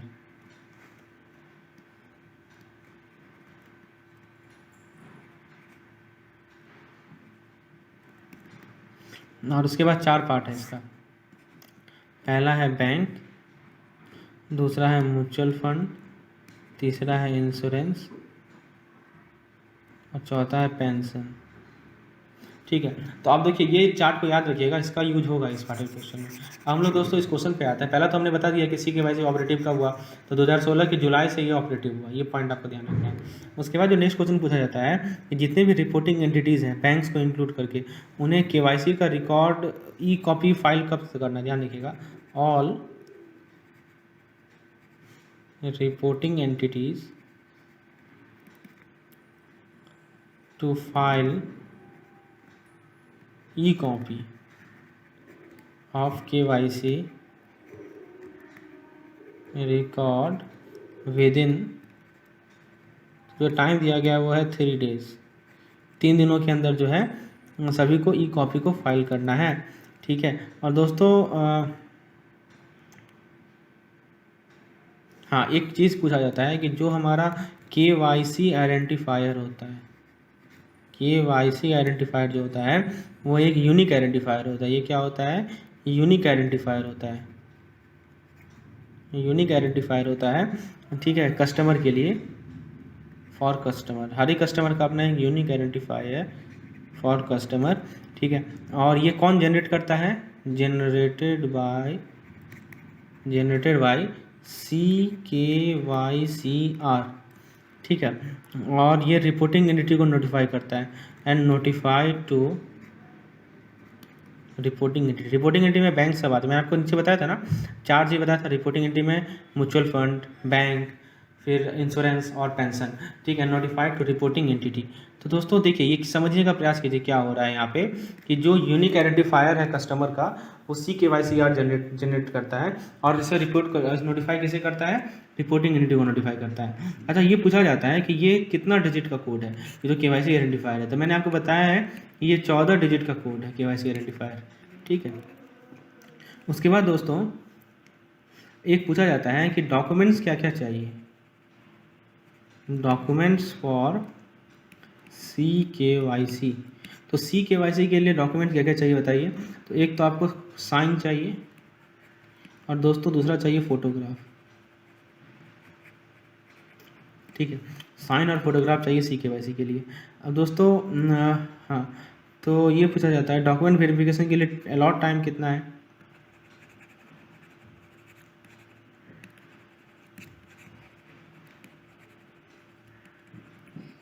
Total allot time कितना है, तो वो है हमारा 7 days, 7 working days, 7 working days. इसके अलावा क्या पूछा जा सकता है आपको इस टॉपिक से, मैं बताता हूँ आपको। इसके अलावा पूछा जा सकता है कि किसी भी डिजिटल सिग्नेचर में, हाँ, तो उसके बाद ये पूछा जा सकता है कि क्या it is there any need to update KYC every 6 month as required financial entity. तो दोस्तों इसमें क्या है कि हाँ, तो 6 महीना में, चलिए वो उतना इंपॉर्टेंट नहीं है, तो CKYC में इतना पॉइंट ध्यान रखिएगा जो भी मैंने आपको बताया, ठीक है। ये हमारा 7वां केस स्टडी था। हम लोग नेक्स्ट केस स्टडी आते हैं जो कि अपना बेस्ड है क्रेडिट कार्ड पे, ठीक है। नेक्स्ट केस स्टडी हम लोग डिस्कस करते हैं, क्रेडिट कार्ड का केस स्टडी है, ये हमारा 7 नंबर केस स्टडी है। चलिए, तो दोस्तों इस केस स्टडी को हम पहले क्वेश्चन देखते हैं। मैं पहले क्वेश्चन से आपको फिर कॉन्सेप्ट समझाऊंगा। मैंने ऑलरेडी केस स्टडी डाल रखा है क्रेडिट कार्ड पे, लेकिन फिर से इस क्वेश्चन को देखते हैं। तो क्वेश्चन है, mister Abhi has a credit card, question समझिएगा, has a credit card of ABC bank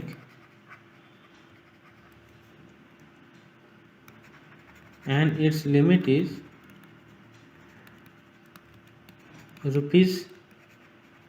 ₹5 lakh, ठीक है। उसके बाद बिलिंग डेट दिया हुआ है, हर एक क्रेडिट कार्ड अपना बिलिंग डेट होता है। Billing date of credit card is 10th of every month, मतलब हर एक महीना का 10वां तारीख को क्या है, बिलिंग डेट है। And maximum interest free period होता है ना, interest free period, maximum interest free period जो है वो है 20 डेज, तो 20 दिन तक इंटरेस्ट फ्री पीरियड है। रेट ऑफ इंटरेस्ट जो दिया हुआ है, रेट ऑफ इंटरेस्ट दिया हुआ है 4% पर मंथ, ध्यान दीजिएगा, 4% जो दिया हुआ है वो पर मंथ है आफ्टर ड्यू डेट, तो ड्यू डेट के बाद 4% पर मंथ, यानी 16% पर ईयर हो जाएगा। सॉरी, 12 से गुना कीजिएगा तो 48%, टीजर रेट जिसे बोलते हैं, आफ्टर ड्यू डेट, ठीक है। अब चलिए, तो ये हमारा क्वेश्चन है, ये क्या है हमारा क्वेश्चन। अब पहला क्वेश्चन इसमें पढ़िए, पहला क्वेश्चन इसका पार्ट क्या कर रहा है। पहला क्वेश्चन कर रहा है कि मिस्टर अभी, ठीक है, अबाउट कोई प्रोडक्ट वो खरीदा ऑनलाइन उसने खरीदा कोई प्रोडक्ट जिसका वैल्यू था हैविंग वैल्यू ऑफ ₹3 लाख, तो 3 लाख उसका वैल्यू था। तो उसने क्रेडिट कार्ड को कब खरीदा, यूजिंग क्रेडिट कार्ड ऑन 9 जून 2021, ठीक है। आफ्टर 25 डेज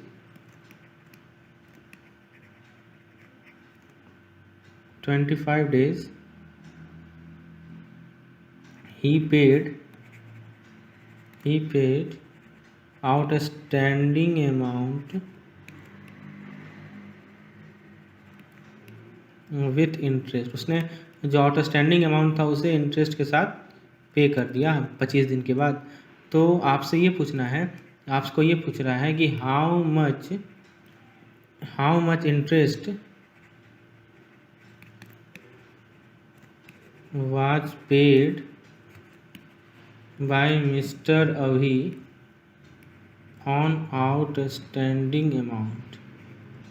तो कितना इंटरेस्ट उसने पे किया है। चलिए, तो मैं इस क्वेश्चन का स्क्रीनशॉट ले लेता हूँ और फिर मैं आपको एक एक चीज़ समझाता हूँ दोस्तों, क्योंकि ये कंसेप्ट आगे यूज आएगा। तो मैं क्या करता हूँ, इसका स्क्रीनशॉट ले लेता हूँ।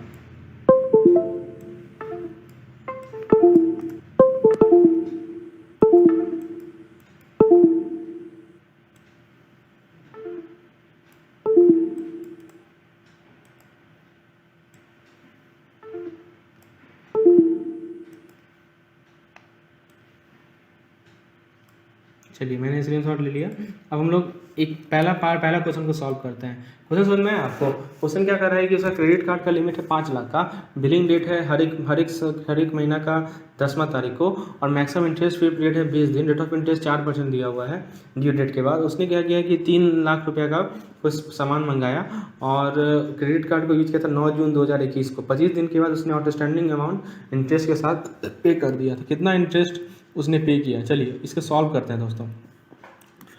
तो दोस्तों देखिए, सबसे पहला क्या है कि बिलिंग डेट क्या है।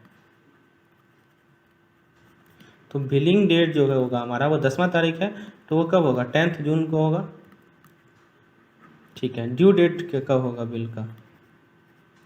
तो 25 मैंने बताया ना उसका, देखिए पढ़िए, यहाँ पे लिखा हुआ है ना कि जो उसका ये है बिलिंग डेट है 10 है और मैक्सिमम इंटरेस्ट फ्री पीरियड है 20 दिन। तो इंटरेस्ट 20 दिन तक उसे इंटरेस्ट नहीं देना पड़ेगा। तो उसमें मैक्स ड्यू डेट कैसे निकालेंगे बिल का? तो जो बिलिंग डेट है वो ले लीजिए आप, उसमें आप क्या जोड़ दीजिए, उसमें आप मैक्सिमम फ्री पीरियड को जोड़ दीजिए, सॉरी इंटरेस्ट फ्री पीरियड को, तो not maximum, interest free period को जोड़ दीजिए।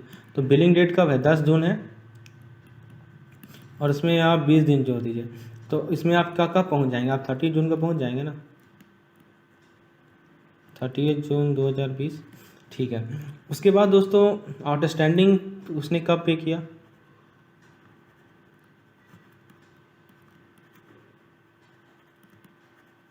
आउटस्टैंडिंग पे डेट कब है? तो आउटस्टैंडिंग पे डेट है, जरा सा क्वेश्चन को देखिए, उसने 9 जून को खरीदा, 25 दिन जोड़ लीजिए। तो 9 जून और प्लस 25 डेज, ये 4 जुलाई आ जाएगा, ठीक है। तो दोस्तों एक दिन का इंटरेस्ट बताइए कितना है? पर डे इंटरेस्ट, आपको जो इंटरेस्ट दिया हुआ है वो 4% पर मंथ है ना, तो पर मंथ को पर डे में बदलिए। तो एक महीना में कितना दिन होता है? एक महीना मैंने मान लीजिए 30, ये आपका 4% जो है पर एनुअल दिया हुआ है दोस्तों। ये जो 4% है ना,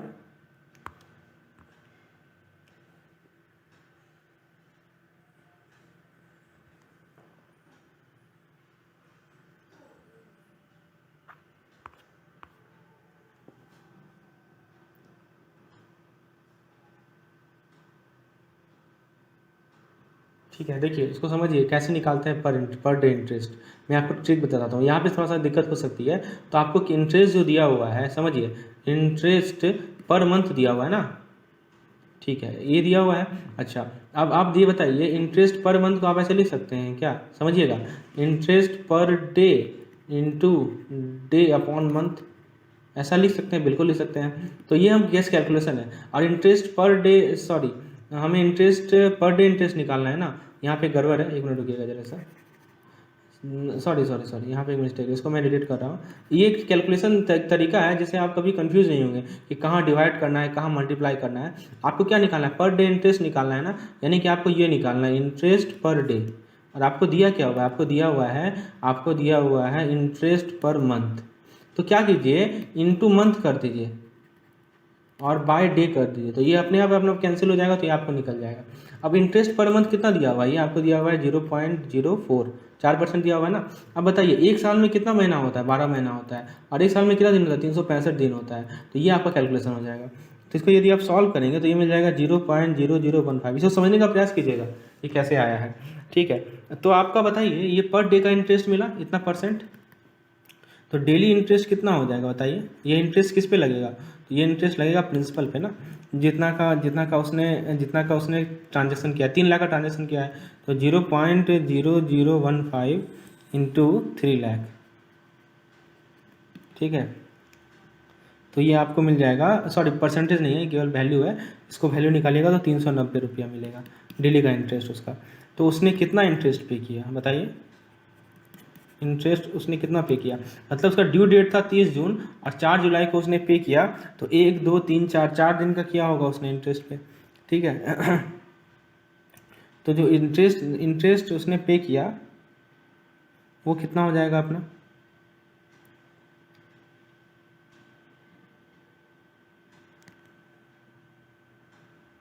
वो हो जाएगा दोस्तों हमारा 390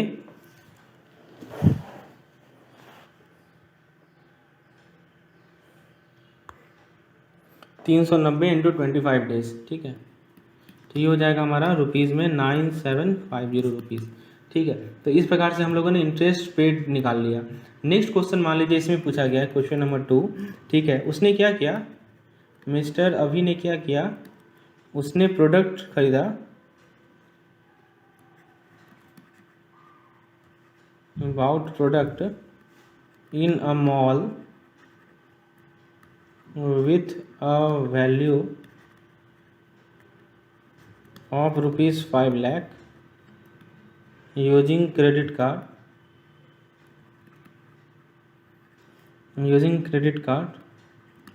on 12th जुलाई 2020। तो 20 जुलाई 2020 को उसने खरीदा। After 30 days paid the outstanding amount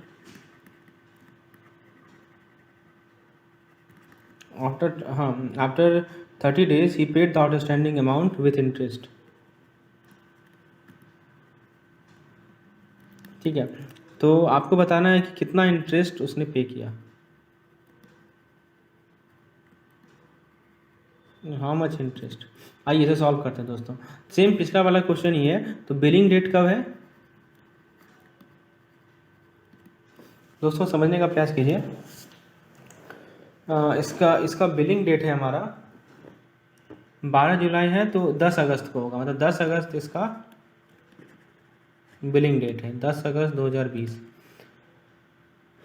due date due date कब होगा, तो इंटरेस्ट फ्री पीरियड जोड़ लीजिए, तो 10th plus 25 days, sorry interest free period कितना था, देखिए इंटरेस्ट फ्री पीरियड था 20 दिन, सॉरी 25 नहीं होगा, 20 दिन होगा, 20 डेज।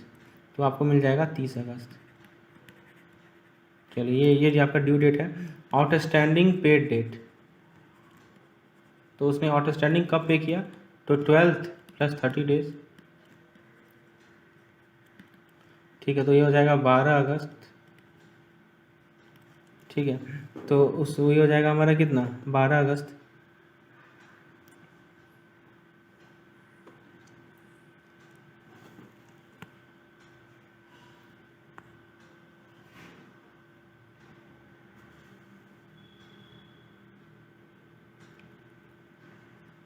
ठीक है दोस्तों। तो यदि आप इसका पर डे इंटरेस्ट निकालिए, यदि आप इस बेसिस पे पर डे इंटरेस्ट निकालेंगे, तो पर डे इंटरेस्ट हम लोगों ने पहले भी निकाल रखा है, वो कितना निकलेगा पर डे इंटरेस्ट, 0.0013, ठीक है। और 0.0013 को यदि आप उसका प्रिंसिपल वैल्यू निकालेंगे तो मिलेगा आपको कितना, 650, ठीक है। सेम कैलकुलेशन है जो हम लोगों ने ऊपर निकाला था, ठीक है। वो कितना मिलेगा आपको, 650, लेकिन यहाँ 5 लाख का है तो इसलिए ज़्यादा है 650, ठीक है। तो जो इंटरेस्ट चार्ज होगा वो क्या होगा, वो 30 दिन का इंटरेस्ट चार्ज होगा। ये जो 30 दिन है उसका इंटरेस्ट चार्ज होगा। तो 650 को आप 3 से गुना करेंगे तो वो आपको मिल जाएगा कितना, 19,500, ठीक है दोस्तों। तो ये हमारा है कैलकुलेशन, जो कि यहाँ पे ड्यू डेट जो है उसका है 30 अगस्त। और उसने 12 अगस्त को ही पूरा का पूरा पेमेंट कर दिया, तो इंटरेस्ट नहीं चाहिए, इंटरेस्ट उसका चार्ज नहीं होगा। ठीक है, इस क्वेश्चन में कोई भी इंटरेस्ट नहीं पे करना पड़ेगा। उसके बाद है दोस्तों, आपको एनुअल रेट बताना है, एनुअल इफेक्टिव रेट बताना है।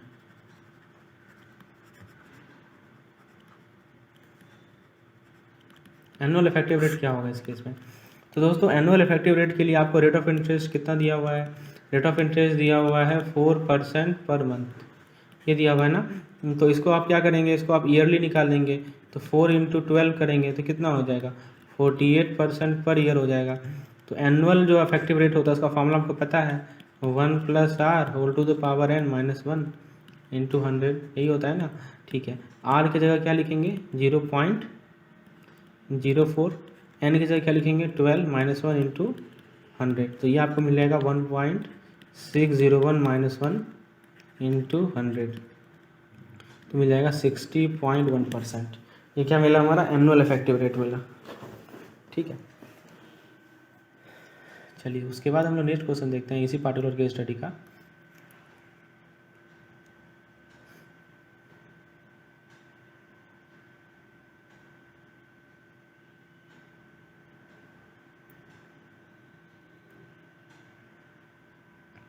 अच्छा, एक क्वेश्चन और है कि जो मिस्टर अभी है उसने क्या किया, प्रोडक्ट खरीदा 4500 रुपये का, 4500 रुपये का खरीदा क्रेडिट कार्ड से 9 जून को, 9 जून 2020 को खरीदा क्रेडिट कार्ड से 4500 रुपये का। तो उसे कितना मिनिमम पेमेंट देना पड़ेगा? ध्यान देखिए, क्वेश्चन है मिनिमम पेमेंट, उसे कितना देना पड़ेगा मिनिमम पेमेंट? ठीक है, before due date, due date से पहले उसे मिनिमम पेमेंट कितना देना पड़ेगा टू अवॉइड पेनल्टी?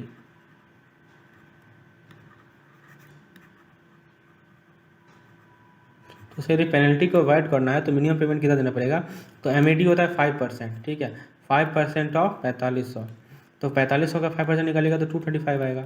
ठीक है, तो मिनिमम पेमेंट जो है वो आपको पता है ना कि 250 रुपया होता है। ठीक है, मैंने आपको एमएडी का मतलब बताया था कि जो मिनिमम होगा तो 250 होगा। ठीक है, 5% इससे भी कम आ रहा है, तो मिनिमम पेमेंट जो होगा वो कितना होगा? ₹250। ठीक है, मैक्सिमम अमाउंट ऑफ वैल्यू। तो ये मिनिमम पेमेंट है जो कि उससे देना पड़ेगा बिफोर ड्यू डेट, ताकि वो पेनल्टी को अवॉइड करे। ठीक है, अब देखिए नेक्स्ट क्वेश्चन पे पूछा जाएगा इसी केस स्टडी में कि उसने खरीदा, वैल्यू जो है 200 रुपये का, उसने 200 रुपये का सामान खरीदा क्रेडिट कार्ड से, और आपको मिनिमम पेमेंट कितना देना पड़ेगा before due date to avoid penalty? तो आउटस्टैंडिंग अमाउंट देखिए यहाँ पे याद रखिएगा कि यदि आउटस्टैंडिंग अमाउंट जो है बिलो आपका 250 है, ठीक है, तो आउटस्टैंडिंग अमाउंट जो है वो बिलो 250 है, तो वहाँ पे आपका क्या है कि उसको पूरा का पूरा अमाउंट देना पड़ेगा, तो उसको pay entire amount before due date. ठीक है, बिफोर ड्यू डेट, तो entire amount before due date कितना होगा? तो 200 रुपया। ठीक है, तो एक ये केस है, एमएडी होता है ना, मिनिमम अमाउंट ड्यू, जिसको एमएडी कहते हैं। तो एमएडी में 2-3 केस याद रखिए। एमएडी में क्या है कि पेनल्टी को अवॉइड करने के लिए उसे कुछ पैसा देना पड़ता है बिफोर ड्यू डेट, तो वो होता है हमारा 5% ऑफ आउटस्टैंडिंग अमाउंट। ठीक है, या तो 250 रुपया, जो भी ज़्यादा हो वो देना पड़ता है। जैसे इसे पहले क्वेश्चन में हमने देखा कि 250 रुपया ज़्यादा हो रहा था, इसलिए हम लोगों ने उसका आंसर क्या लिया था? 250 रुपया लिया था। तो ये चीज़ आपको क्लियर हो गई। ठीक है, तो ये केस स्टडी आता है दोस्तों आपका क्रेडिट कार्ड पे। हम लोगों ने 8 नंबर क्रेडिट कार्ड पे केस स्टडी को डिस्कस किया। अब हम लोग नेक्स्ट केस स्टडी को डिस्कस करते हैं दोस्तों,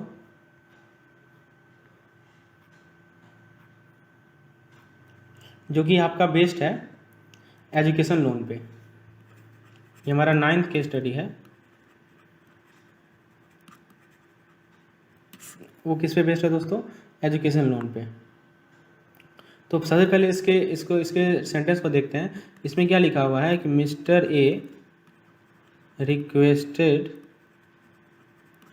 for loan amount of ₹12 lakh in XYZ bank.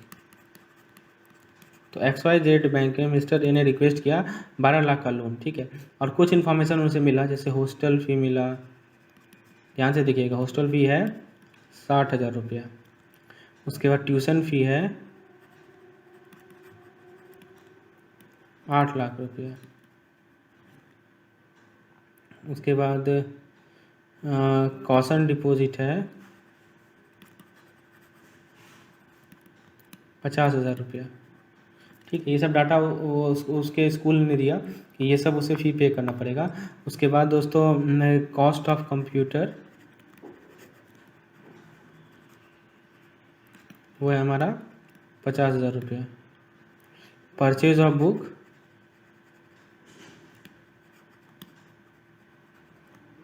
Book या इक्विपमेंट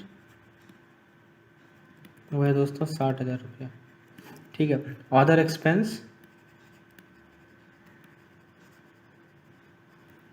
एक्सपेंस जैसे कि स्टडी टूर हो गया। ठीक है, ये है दोस्तों 5,000 रुपया, सॉरी 75,000 रुपया। ठीक है, तो ये डाटा हमें दिया गया है, इसको मैं स्क्रीनशॉट ले लेता हूँ और फिर इसके बेसिस पे हम लोग कुछ क्वेश्चन को करते हैं। चलिए, अब now let us do some questions which is based on this case study. आप भी चाहे तो स्क्रीनशॉट ले सकते हैं। पहला क्वेश्चन देखते हैं, क्वेश्चन नंबर 1। क्वेश्चन उन्हें पूछा गया है कि how much tuition fee is eligible for loan.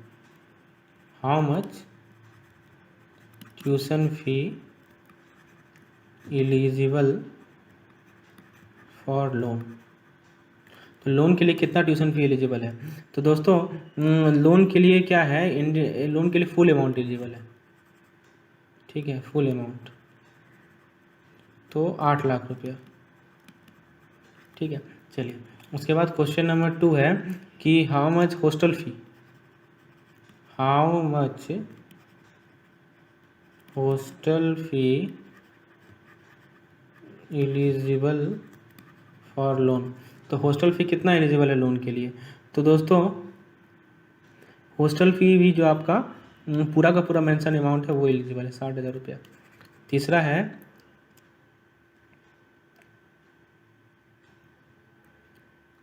तीसरा क्वेश्चन है कि आपको जब क्या कर रहा है कि what amount of loan can be sanction for cost deposit which is refundable. ठीक है, आपको बताना है amount of loan sanction for cost deposit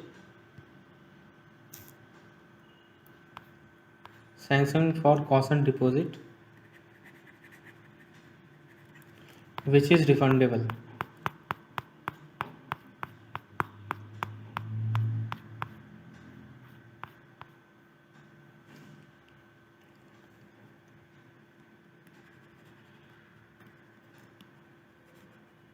which is refundable. तो दोस्तों एक चीज़ याद रखिएगा, जो कॉशन फ़ी होता है ना वो 10% होता है। जो कॉशन फ़ी होता है वो 10% होता है। किसका? वो 10% होता है ट्यूशन फ़ी का। ठीक है, ये याद रखिएगा। तो कॉशन फ़ी, यहाँ ट्यूशन फ़ी कितना है 8 लाख है, तो उसका 10% निकालेंगे। 10% ऑफ 8 लाख यदि निकालेंगे तो आपको कितना मिलेगा? 80,000। तो 80,000 जो है वो हमारा क्या है? कॉशन फ़ी है। ठीक है, तो कॉशन डिपॉजिट जो है वो 10% होता है।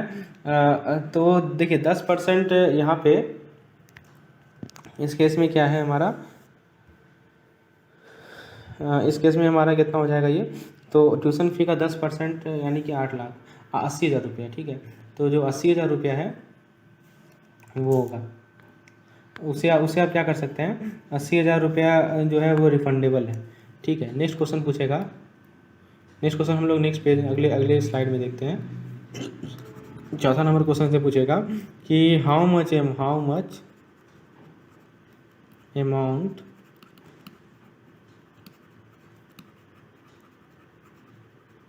Can be sanctioned for purchase of computer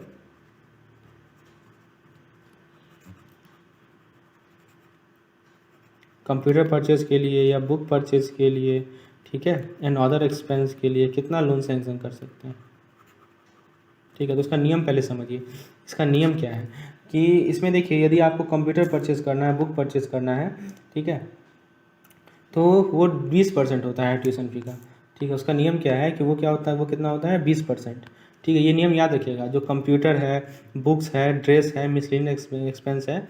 ठीक है, देखिए बुक कंप्यूटर, ड्रेस और जितने भी मिसलेनियस एक्सपेंसेस हैं वो कितने होते हैं 20% किसके, ट्यूशन फ़ी के। ये नियम आपको याद रखना है, ठीक है, तभी आप इस क्वेश्चन को सॉल्व कर पाएंगे। आप जरा इस क्वेश्चन में आ जाइए, आपको ट्यूशन फ़ी कितना है 8 लाख है, उसका 20% निकालिए। 20% कितना होगा 8 लाख का, 8 लाख का 20% होगा 1,60,000 होगा ना, ठीक है। तो जो भी कम होगा whichever is less you have to take, ठीक है। अब देखिए विच एवर इज लेस का क्या मतलब हुआ, समझिए। ये तो आपका 1,60,000 आया 20% से। अब जरा यहाँ देखिए, यहाँ कैलकुलेट कीजिए। यहाँ पे देखिए आपका कौन कौन सा कंपोनेंट है इसमें, तो आपका है कंप्यूटर। कंप्यूटर का कॉस्ट कितना है 50,000 रुपया, ठीक है। उसके बाद बुक और इक्विपमेंट का कॉस्ट कितना है 60,000 रुपया, ठीक है। और उसके बाद अदर एक्सपेंस कितना है, तीन तीनों को जोड़िए, 50,000 जोड़ ले लीजिए प्लस 60,000 ले लीजिए और क्या ले लीजिए 7,75,000 ले लीजिए। तीनों को जोड़िए तो कितना होगा, तो तीनों को जोड़िएगा तो मिलेगा 1,85,000। अब आप 1,85,000 देखिए यहाँ पे, और यहाँ पे देखिए आप 1,60,000, ठीक है। यहाँ पे कितना आ रहा है 1,60,000 लिखे हैं, 1,85,000 लिखे। और ये कौन सा मिनिमम है, ये लोअर है ना, तो जो लोअर होगा उतना ही बैंक सैंक्शन करेगी, ठीक है। इसके पहले वाला क्वेश्चन जो था उसमें क्या पूछा था, उसमें पूछा था कि कितना आपका वो क्या बोलते हैं कॉस्ट डिपॉजिट। तो कॉस्ट डिपॉजिट मैंने कितना बताया था 10% बताया था ना, तभी ना 10% बताया था, तो 80,000 रुपया आया था। तो ये 80,000 आप देखिए यहाँ पे, और यहाँ पे कॉस्ट डिपॉजिट कितना है 50,000, ठीक है। तो ये ध्यान रखना है कि ये रिफंडेबल है, ठीक है। 10% जो होता है रिफंडेबल होता है। ये समझ में आया कॉन्सेप्ट कि जो मिनिमम होगा वही लेंगे, 1,85,000 नहीं लेंगे, ठीक है। लेंगे कितना 1,60,000, जो कि 20% का कैप रखा गया है इस चीज़ पे। बुक्स हुआ, कंप्यूटर हुआ, ड्रेस हुआ या मिसलेनियस एक्सपेंस हुआ उस केस में, ठीक है। अच्छा, उसके बाद क्वेश्चन ये पूछ सकता है as per given information maximum amount that can be sanction to student. Maximum amount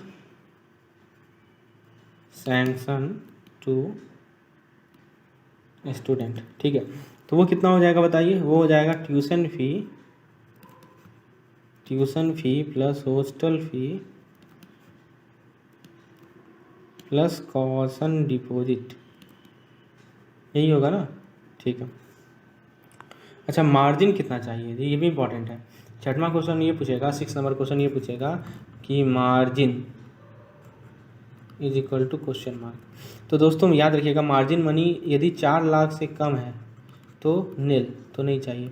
और यदि 4 लाख से ज़्यादा है तो उस केस में इंडिया में यदि लोन इंडिया में पढ़ाई के लिए लेना है तो 5% है, और एब्रोड के लिए है 15%, ठीक है। तो यहाँ पे भारत में पढ़ाई हो रहा है।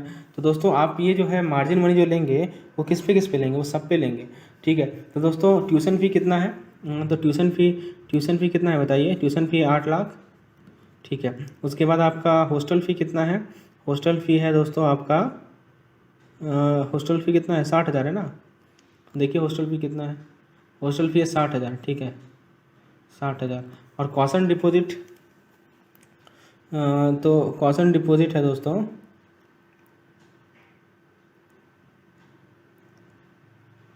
कॉशन डिपॉजिट है 1 लाख, ठीक है। 1 लाख कितना हो गया, ये हो गया 9,60,000 हो गया, है ना, ठीक है। तो 9,60,000 तो ये वाला पोर्शन हो गया। और उसके बाद जो है ट्यूशन फ़ी भी तो है, ठीक है। वो नहीं था आपका क्या बोलते कंप्यूटर वाला, बुक वाला, वो सभी तो लेंगे। वो कितना लेंगे 1,60,000 लेंगे, 1,60,000 लेंगे ना, ठीक है। जो कि उसका 20% हमने निकाला था, ठीक है। तो कॉशन देखिए, मैं आपको समझाता हूँ दोस्तों, यहाँ पे समझिएगा, 1 मिनट रुकिए, यहाँ पे गड़बड़ हो रहा है, 1 मिनट रुकिए। टोटल अमाउंट जो हमने निकाला है उसमें गड़बड़ है। टोटल अमाउंट में क्या क्या आएगा फिर से मैं लिखता हूँ। एक तो हमारा ट्यूशन है, ठीक है। उसके बाद एक है हमारा हॉस्टल, ठीक है। एक है हमारा कॉशन, ठीक है। एक है हमारा कॉशन हो गया। उसके बाद है अपना मिसलेनियस वाला, कंप्यूटर बुक वगैरह वगैरह, ठीक है। आते हैं देखते हैं ट्यूशन वाला कितना है बताइए। तो ट्यूशन वाला है आपका 8 लाख, ठीक है। और हॉस्टल वाला कितना है, हॉस्टल वाला है आपका 60,000। कॉशन वाला कितना है, कॉशन वाला देखिए मैक्सिमम निकाला था ना हम लोगों ने, तो मैक्सिमम था 10%, तो कितना आया था 80,000, ठीक है 80,000। वो तो लिख दिया था 1 लाख, लेकिन हम देंगे कितना 80,000 देंगे, ठीक है। कॉशन था, सॉरी मैंने गलती से यहाँ 50,000 लिखा है, ये कितना है 1 लाख है, एक यहाँ मिस्टेक हो गया है, ये कितना है 1 लाख है। तो मिनिमम कौन सा है 80,000 है, तो वही देंगे, ठीक है। और कंप्यूटर वाला कितना निकला था, कंप्यूटर वाला निकला था 1,60,000, ठीक है। अब जोड़िए सबको, तो इन सभी को जोड़िएगा तो कितना हो जाएगा बताइए। तो देखिए 8 लाख और 1 लाख 9 लाख हो गया, तो 10,20,000 मतलब कि 11 लाख हो जाएगा। तो ये मैक्सिमम जो है लोन दिया जा सकता है, ठीक है, 11 लाख, यही क्वेश्चन था पिछला वाला, ठीक है। तो अब बताइए अब मार्जिन कितना लेंगे, तो मैक्सिमम लोन 11 लाख है और भारत में पढ़ाई हो रहा है, उसका 5% लेंगे मार्जिन, 5% ऑफ 11 लाख लेंगे, तो कितना हो जाएगा 5% ऑफ 11 लाख, तो हो जाएगा हमारा 55,000। तो 55,000 रुपया क्या है, मार्जिन है, ठीक है। तो उसके बाद अगला क्वेश्चन पूछेगा 7 नंबर। चीज़ें आपको समझ में आ रही होंगी, सिंपल है, बहुत सिंपल क्वेश्चन सब है, ठीक है। आपको कंसेप्ट क्लियर रखना है। 7th क्वेश्चन आपसे पूछा जाएगा, 7th क्वेश्चन पूछा जाएगा कि क्या कोलेट्रल के लिए बैंक कर सकती है, कोलेट्रल सिक्योरिटी के लिए,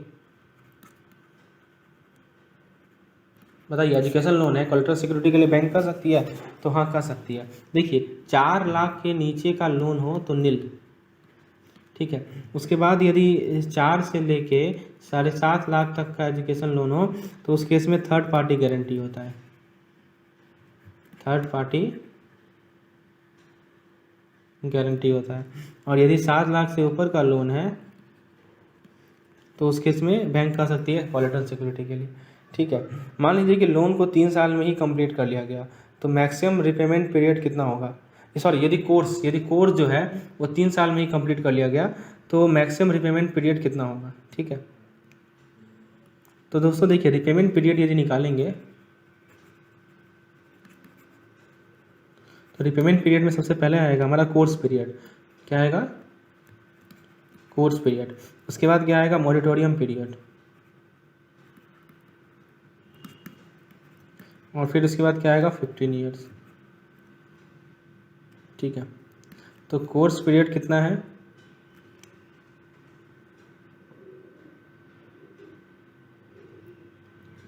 तो दोस्तों कोर्स पीरियड है हमारा 3 ईयर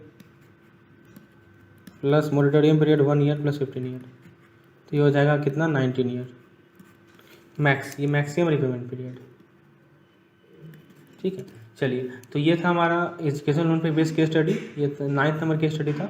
हम लोग 10th नंबर केस स्टडी पे आते हैं। 10th नंबर केस स्टडी हम लोग डिस्कस करते हैं दोस्तों रिवर्स मॉर्टगेज लोन पे, ठीक है। किस पे डिस्कस करते हैं, रिवर्स मॉर्टगेज लोन पे।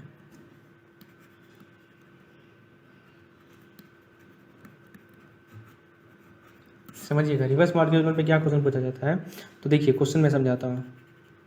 तो मिस्टर ए हैं, वो क्या है, सीनियर सिटीजन है, उन्होंने हैज़ अप्लाइड फॉर RML के लिए अप्लाई किया, ठीक है। अब उनके लिए कुछ इन्फॉर्मेशन अवेलेबल है, प्रॉपर्टी का वैल्यू दिया हुआ है, प्रॉपर्टी का वैल्यू दे रखा है 40 लाख रुपया, ठीक है। उसके बाद लोन अमाउंट दिया हुआ है, यानी कि लोन टू वैल्यू LTV दिया हुआ है दोस्तों, LTV दिया हुआ है 80%, लोन का टेन्योर दिया हुआ है 20 ईयर्स, रेट ऑफ इंटरेस्ट 12%, आपको एनुअल इंस्टॉलमेंट बताना है, कैलकुलेट एनुअल, उन्हें कितना एनुअल इंस्टॉलमेंट मिलेगा, मंथली, और मंथली ही बताना है, ठीक है। तो चलिए तो ये क्वेश्चन है, इसका मैं स्क्रीनशॉट ले लेता हूँ। कंसेप्ट में प्रॉपर्टी का वैल्यू है 40 लाख का प्रॉपर्टी है, ठीक है। उसके बाद लोन का अमाउंट है LTV, loan to value ratio 80% है, रेट ऑफ इंटरेस्ट 12% है, ठीक है। और फिर उसके बाद आपको ये बताना है। चलिए दोस्तों इसमें हम कोई कंसेप्ट समझते हैं। तो हमें प्रेजेंट वैल्यू दिया हुआ है कितना, 40 लाख, ये प्रेजेंट वैल्यू है ना, आज की डेट में जो वैल्यू है। फिर LTV कितना दिया हुआ है, LTV दिया हुआ है 80%, इसको हम लोग 0.8 कर सकते हैं, ठीक है। टेनर कितना दिया हुआ है, N दिया हुआ है दोस्तों। हम लोग को चूँकि मंथली में कैलकुलेट करना है, इक्वेटेड मंथली इंस्टॉलमेंट, तो एनुअल फी निकाल लेंगे बाद में, तो 12 से गुना कर देते हैं, तो हो जाएगा हमारा 240 N। और दोस्तों रेट कितना हो जाएगा, रेट 12% पर एनम है, तो पर मंथ निकालने के लिए क्या करना पड़ेगा, 12 से डिवाइड करना पड़ेगा, तो 1% हो जाएगा, ठीक है। चलिए अब दोस्तों मैं आपको फॉर्मूला बताता हूँ कि मंथली इंस्टॉलमेंट निकालने का फॉर्मूला आपको पता है, EMI निकालने का फॉर्मूला हम लोगों ने पहले निकाला है। तो मंथली इंस्टॉलमेंट निकालने का फॉर्मूला है PV into LTV into R upon 1+R whole to the power n -1। ठीक है, ये फॉर्मूला है। तो PV कितना है हमारा? PV है दोस्तों, ठीक है। तो हाँ, तो PV इस बेसिस पे आप क्या कर सकते हैं, मंथली इंस्टॉलमेंट निकाल सकते हैं। PV 40 लाख लिखिए, LTV ये लिखिए, तो आपको क्या मिल जाएगा, आंसर मिल जाएगा। दोस्तों इसमें एक चीज़ याद रखिएगा कि हस्बैंड 60+ होना चाहिए, और जो टैक्स बेनिफिट होता है वो मिलता है सेक्शन 1043 IT एक्ट में। ठीक है, तो ये तो चीज़ ध्यान रखना है आपको। ठीक है, क्या टैक्स बेनिफिट किस में मिलता है और क्या मिलता है। उसके बाद जो नेक्स्ट केस स्टडी है, ये हमारा 10th केस स्टडी था। रिवर्स मॉर्गेज में यही क्वेश्चन पूछता है, बाकी ज़्यादा कुछ है नहीं इसमें। ठीक है, नेक्स्ट केस स्टडी हम लोग डिस्कस करते हैं दोस्तों, होम लोन पे। ठीक है, तो हमारा ये 11th नंबर केस स्टडी है, किस पे है, होम लोन पे। चलिए, होम लोन पे केस स्टडी कैसा आ सकता है, तो मैं आपको समझाता हूँ। देखिए, होम लोन पे क्या क्वेश्चन कर रहा है कि मिस्टर ए है, ठीक है, mister a need a home loan. Mr. A need a home loan and applied rupees 25 lakh home loan. तो 25 लाख का होम लोन के लिए उसने अप्लाई किया विथ डोमेस्टिक बैंक।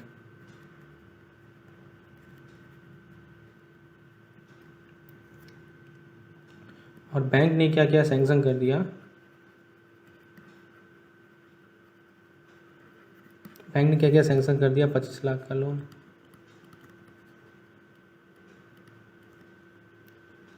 ठीक है, किसे, ए को। तो ये it is payable in 240 month, मतलब 12 साल में, मतलब 10 साल में। ठीक है, at rate of interest, rate of interest दिया हुआ है 8.5% पर एनम। तभी रेट ऑफ इंटरेस्ट देखिए तो ये पता कीजिए एनम दिया हुआ है कि पर मंथ दिया हुआ है, क्या दिया हुआ है। ठीक है, तो पहला क्वेश्चन पूछेगा EMI बताइए, ये बेसिक क्वेश्चन है, EMI बताइए। तो EMI कैसे निकालेंगे, तो प्रेजेंट वैल्यू कितना है, 25 लाख।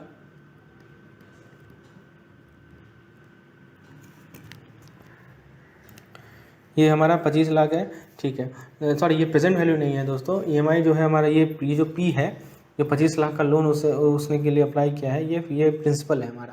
ठीक है, EMI के लिए प्रिंसिपल है। रेट ऑफ इंटरेस्ट जो है, क्योंकि EMI निकालना है तो हमें पर मंथ में कन्वर्ट करना पड़ेगा। तो क्या करेंगे हम लोग, 12 से भागा दे देंगे, तो मिल जाएगा 0.7083। ठीक है, परसेंटेज में है, इसको वैल्यू में करने के लिए 0.007083। एन कितना होगा हमारा, 240 मंथ होगा। ठीक है, EMI का फॉर्मूला पता है आपको, EMI का फॉर्मूला है P into R into 1+R whole to the power n -1। ठीक है,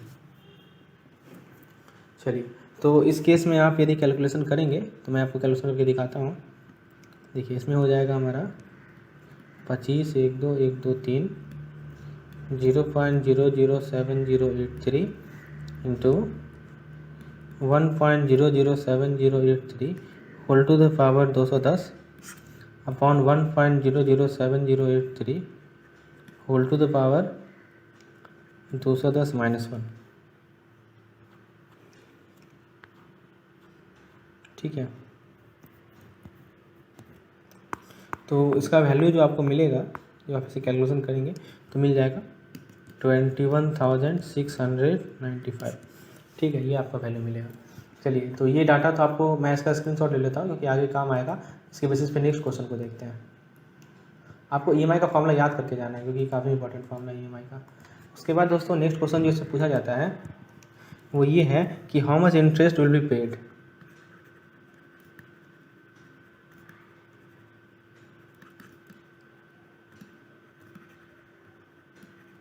तो इंटरेस्ट वो कितना पे करेगा। तो दोस्तों इंटरेस्ट कितना पे करेगा, देखिए ये जो अपना P+I है, प्रिंसिपल प्लस इंटरेस्ट है, वो कितना है 21695। ये EMI है, इसको 240 महीने तक पे करना है। ठीक है, तो इसको 240 महीना पे करना है, यानी कितना पे करेगा वो 52 लाख 6,800 रुपये पे करेगा। उसमें से इंटरेस्ट जो कंपोनेंट होगा वो क्या हो जाएगा, प्रिंसिपल माइनस 25 लाख। ठीक है, इसको यदि कैलकुलेशन करेंगे तो 27,06,800 रुपया वो इंटरेस्ट पे करेगा।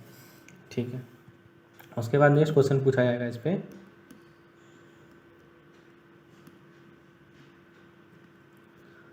नेक्स्ट क्वेश्चन पूछा जाएगा दोस्तों क्या आपसे कि आउटस्टैंडिंग बैलेंस कितना होगा आफ्टर 5 ईयर।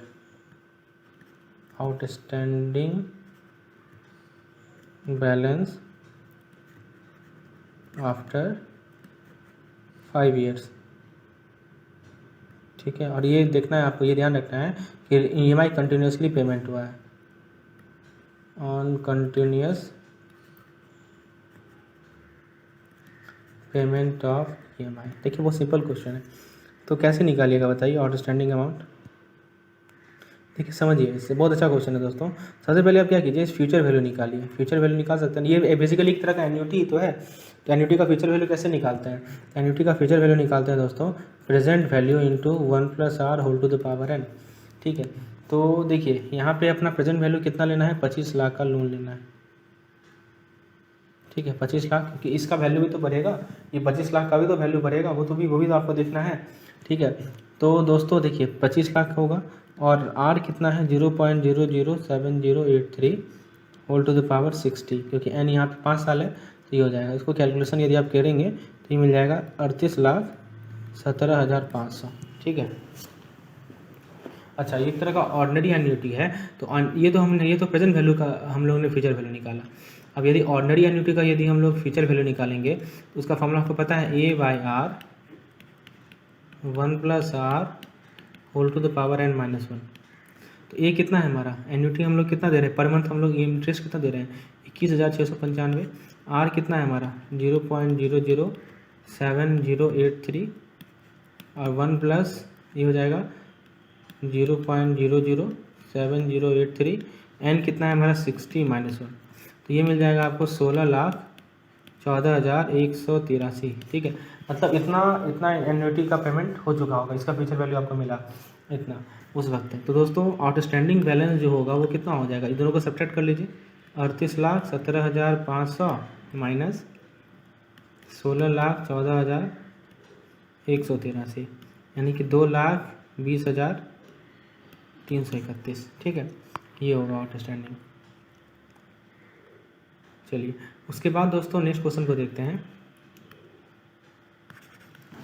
नेक्स्ट क्वेश्चन क्या कर रहा है कि लोन मान लीजिए यदि बैंक ने रेट ऑफ इंटरेस्ट को बढ़ा दिया, समझने का प्रयास कीजिएगा। ये bank increase rate of interest from 8.5% to 9% after 5 year.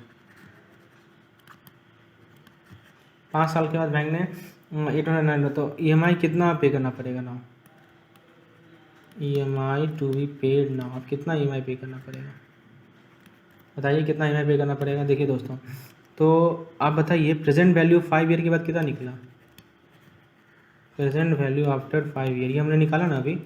ठीक है, ये हमने कितना निकाला, ये निकाला 2,20,317 या 313, और रेट ऑफ इंटरेस्ट जो आप कितना हो गया 9% हो गया, तो 9% रेट ऑफ इंटरेस्ट हो गया, तो यानी 0.075 पर मंथ। इसको निकालिएगा ना पर मंथ तो आपको नहीं आ जाएगा। और n कितना बचा आपका 240 टोटल था, उसमें से 60 महीना खत्म तो 180 बचा, n बचा। तो आप न्यू EMI का फॉर्मूला अप्लाई कर लीजिए। EMI का फॉर्मूला क्या होता है, P into R into 1 + r whole to the power n upon 1 + r whole to the power n - 1। ठीक है, तो दोस्तों इसको कैलकुलेशन करेंगे तो आपका आंसर आ जाएगा। तो इस प्रकार से हम लोग कैसे, यदि रेट ऑफ इंटरेस्ट चेंज होता है तो कैसे डील करते हैं, ऐसे डील करते हैं हम लोगों ने। चलिए उसके बाद दोस्तों नेक्स्ट क्वेश्चन पूछा जा रहा है, समझिएगा ये बहुत अच्छा क्वेश्चन है, समझिएगा ये काफ़ी इंपॉर्टेंट क्वेश्चन है। If house hold income of mister A is 8 lakh and carpet area and carpet area of purchased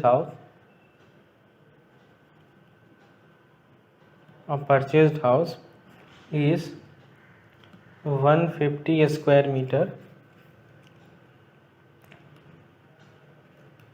and Mr. A applied for PMAY प्रधानमंत्री आवास योजना CLSS स्कीम। ठीक है, तो in which of the following group he will fail. तो दोस्तों वो किस group में fail करेगा, आपको पता है ना कि वो ग्रुप का जो क्लासिफिकेशन है वो मैं आपको बता देता हूँ दोस्तों, वो इम्पोर्टेंट है। ठीक है, क्वेश्चन समझ में है, उसका हाउस होल्ड इनकम है 8 लाख और कारपेट एरिया है 150। ठीक है, तो वो किस ग्रुप में फेल करेगा, मैं आपको ग्रुप जो 4 ग्रुप है उसको मैं समराइज़ कर देता हूँ। यहाँ पे देखिए एक टेबल फॉर्मेट में समझा देता हूँ दोस्तों। ये देखिए एक टेबल है,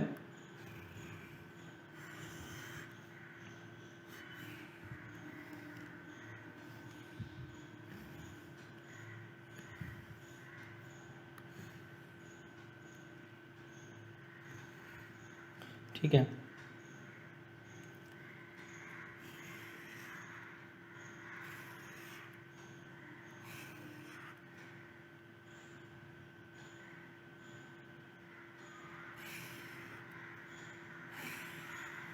चलिए अब देखिए दोस्तों इसमें क्या है कि इसमें जो कैटेगरी है वो है पहला EWS, दूसरा है LIG, तीसरा है MIG1 और चौथा है MIG2। ठीक है, ये 4 कैटेगरी है। अब देखिए इनकम के बेसिस पे पहला बात करते हैं इनकम। तो इनकम जो है 3 लाख से कम हो, ठीक है, तो EWS। यदि 3 से लेकर 6 लाख हो तो LIG, यदि 6 से लेकर 12 लाख हो तो MIG, और यदि 12 से लेकर 18 लाख हो तो MIG2 कहते हैं इसे। ठीक है, यदि हम कारपेट एरिया की बात करें तो ये है दोस्तों 30 स्क्वायर मीटर, ये है दोस्तों 60 स्क्वायर मीटर, ये है 160 स्क्वायर मीटर और ये है 200 स्क्वायर मीटर। यदि सब्सिडी की बात करें, इंटरेस्ट रेट सब्सिडी की बात करें तो इसमें है 6.5%, इसमें भी है 6.5%, इसमें है 4%, इसमें है 3%। ठीक है, तो सब्सिडी का अमाउंट की बात करें तो वो हो जाएगा दोस्तों आपका 2.67 लाख, 2.67 लाख, 2.35 लाख, 2.30 लाख। और लोन लिमिट की बात करें तो इसमें है 6 लाख, इसमें भी है 6 लाख, इसमें भी है, इसमें 9 लाख है, इसमें है 12 लाख। तो दोस्तों यहाँ जो ए की बात हो रही थी तो उसका इनकम है 8 लाख है ना। उसका इनकम कितना है 8 लाख। तो देखने से लग रहा है कि इनका इनकम बेसिस पे MIG1 में आ रहा है और कारपेट एरिया है 150। ठीक है, तो 160 है। ठीक है, तो इसी रेंज में आएगा। तो वो जो है किस ग्रुप में बिलोंग कर रहा है, वो MIG1 में बिलोंग कर रहा है। ठीक है, ये आंसर होगा। तो ये ध्यान रखिएगा, ये जो चार्ट है काफ़ी इंपॉर्टेंट चार्ट है। ठीक है, तो होम लोन से जो भी पॉसिबल क्वेश्चन थे मैंने आपको समझा दिए, ये सब क्वेश्चन आपके होम लोन से बन सकते हैं। तो ये था हमारा 11वां नंबर। हम लोग अब 12th नंबर की स्टडी पे आते हैं।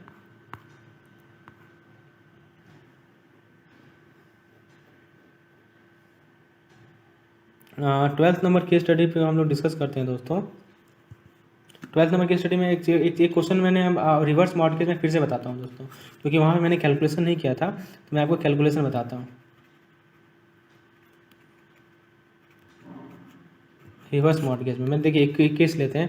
कोई सीनियर सिटीजन है, उसने रिवर्स मॉडगेज लोन के लिए अप्लाई किया, उसके प्रॉपर्टी का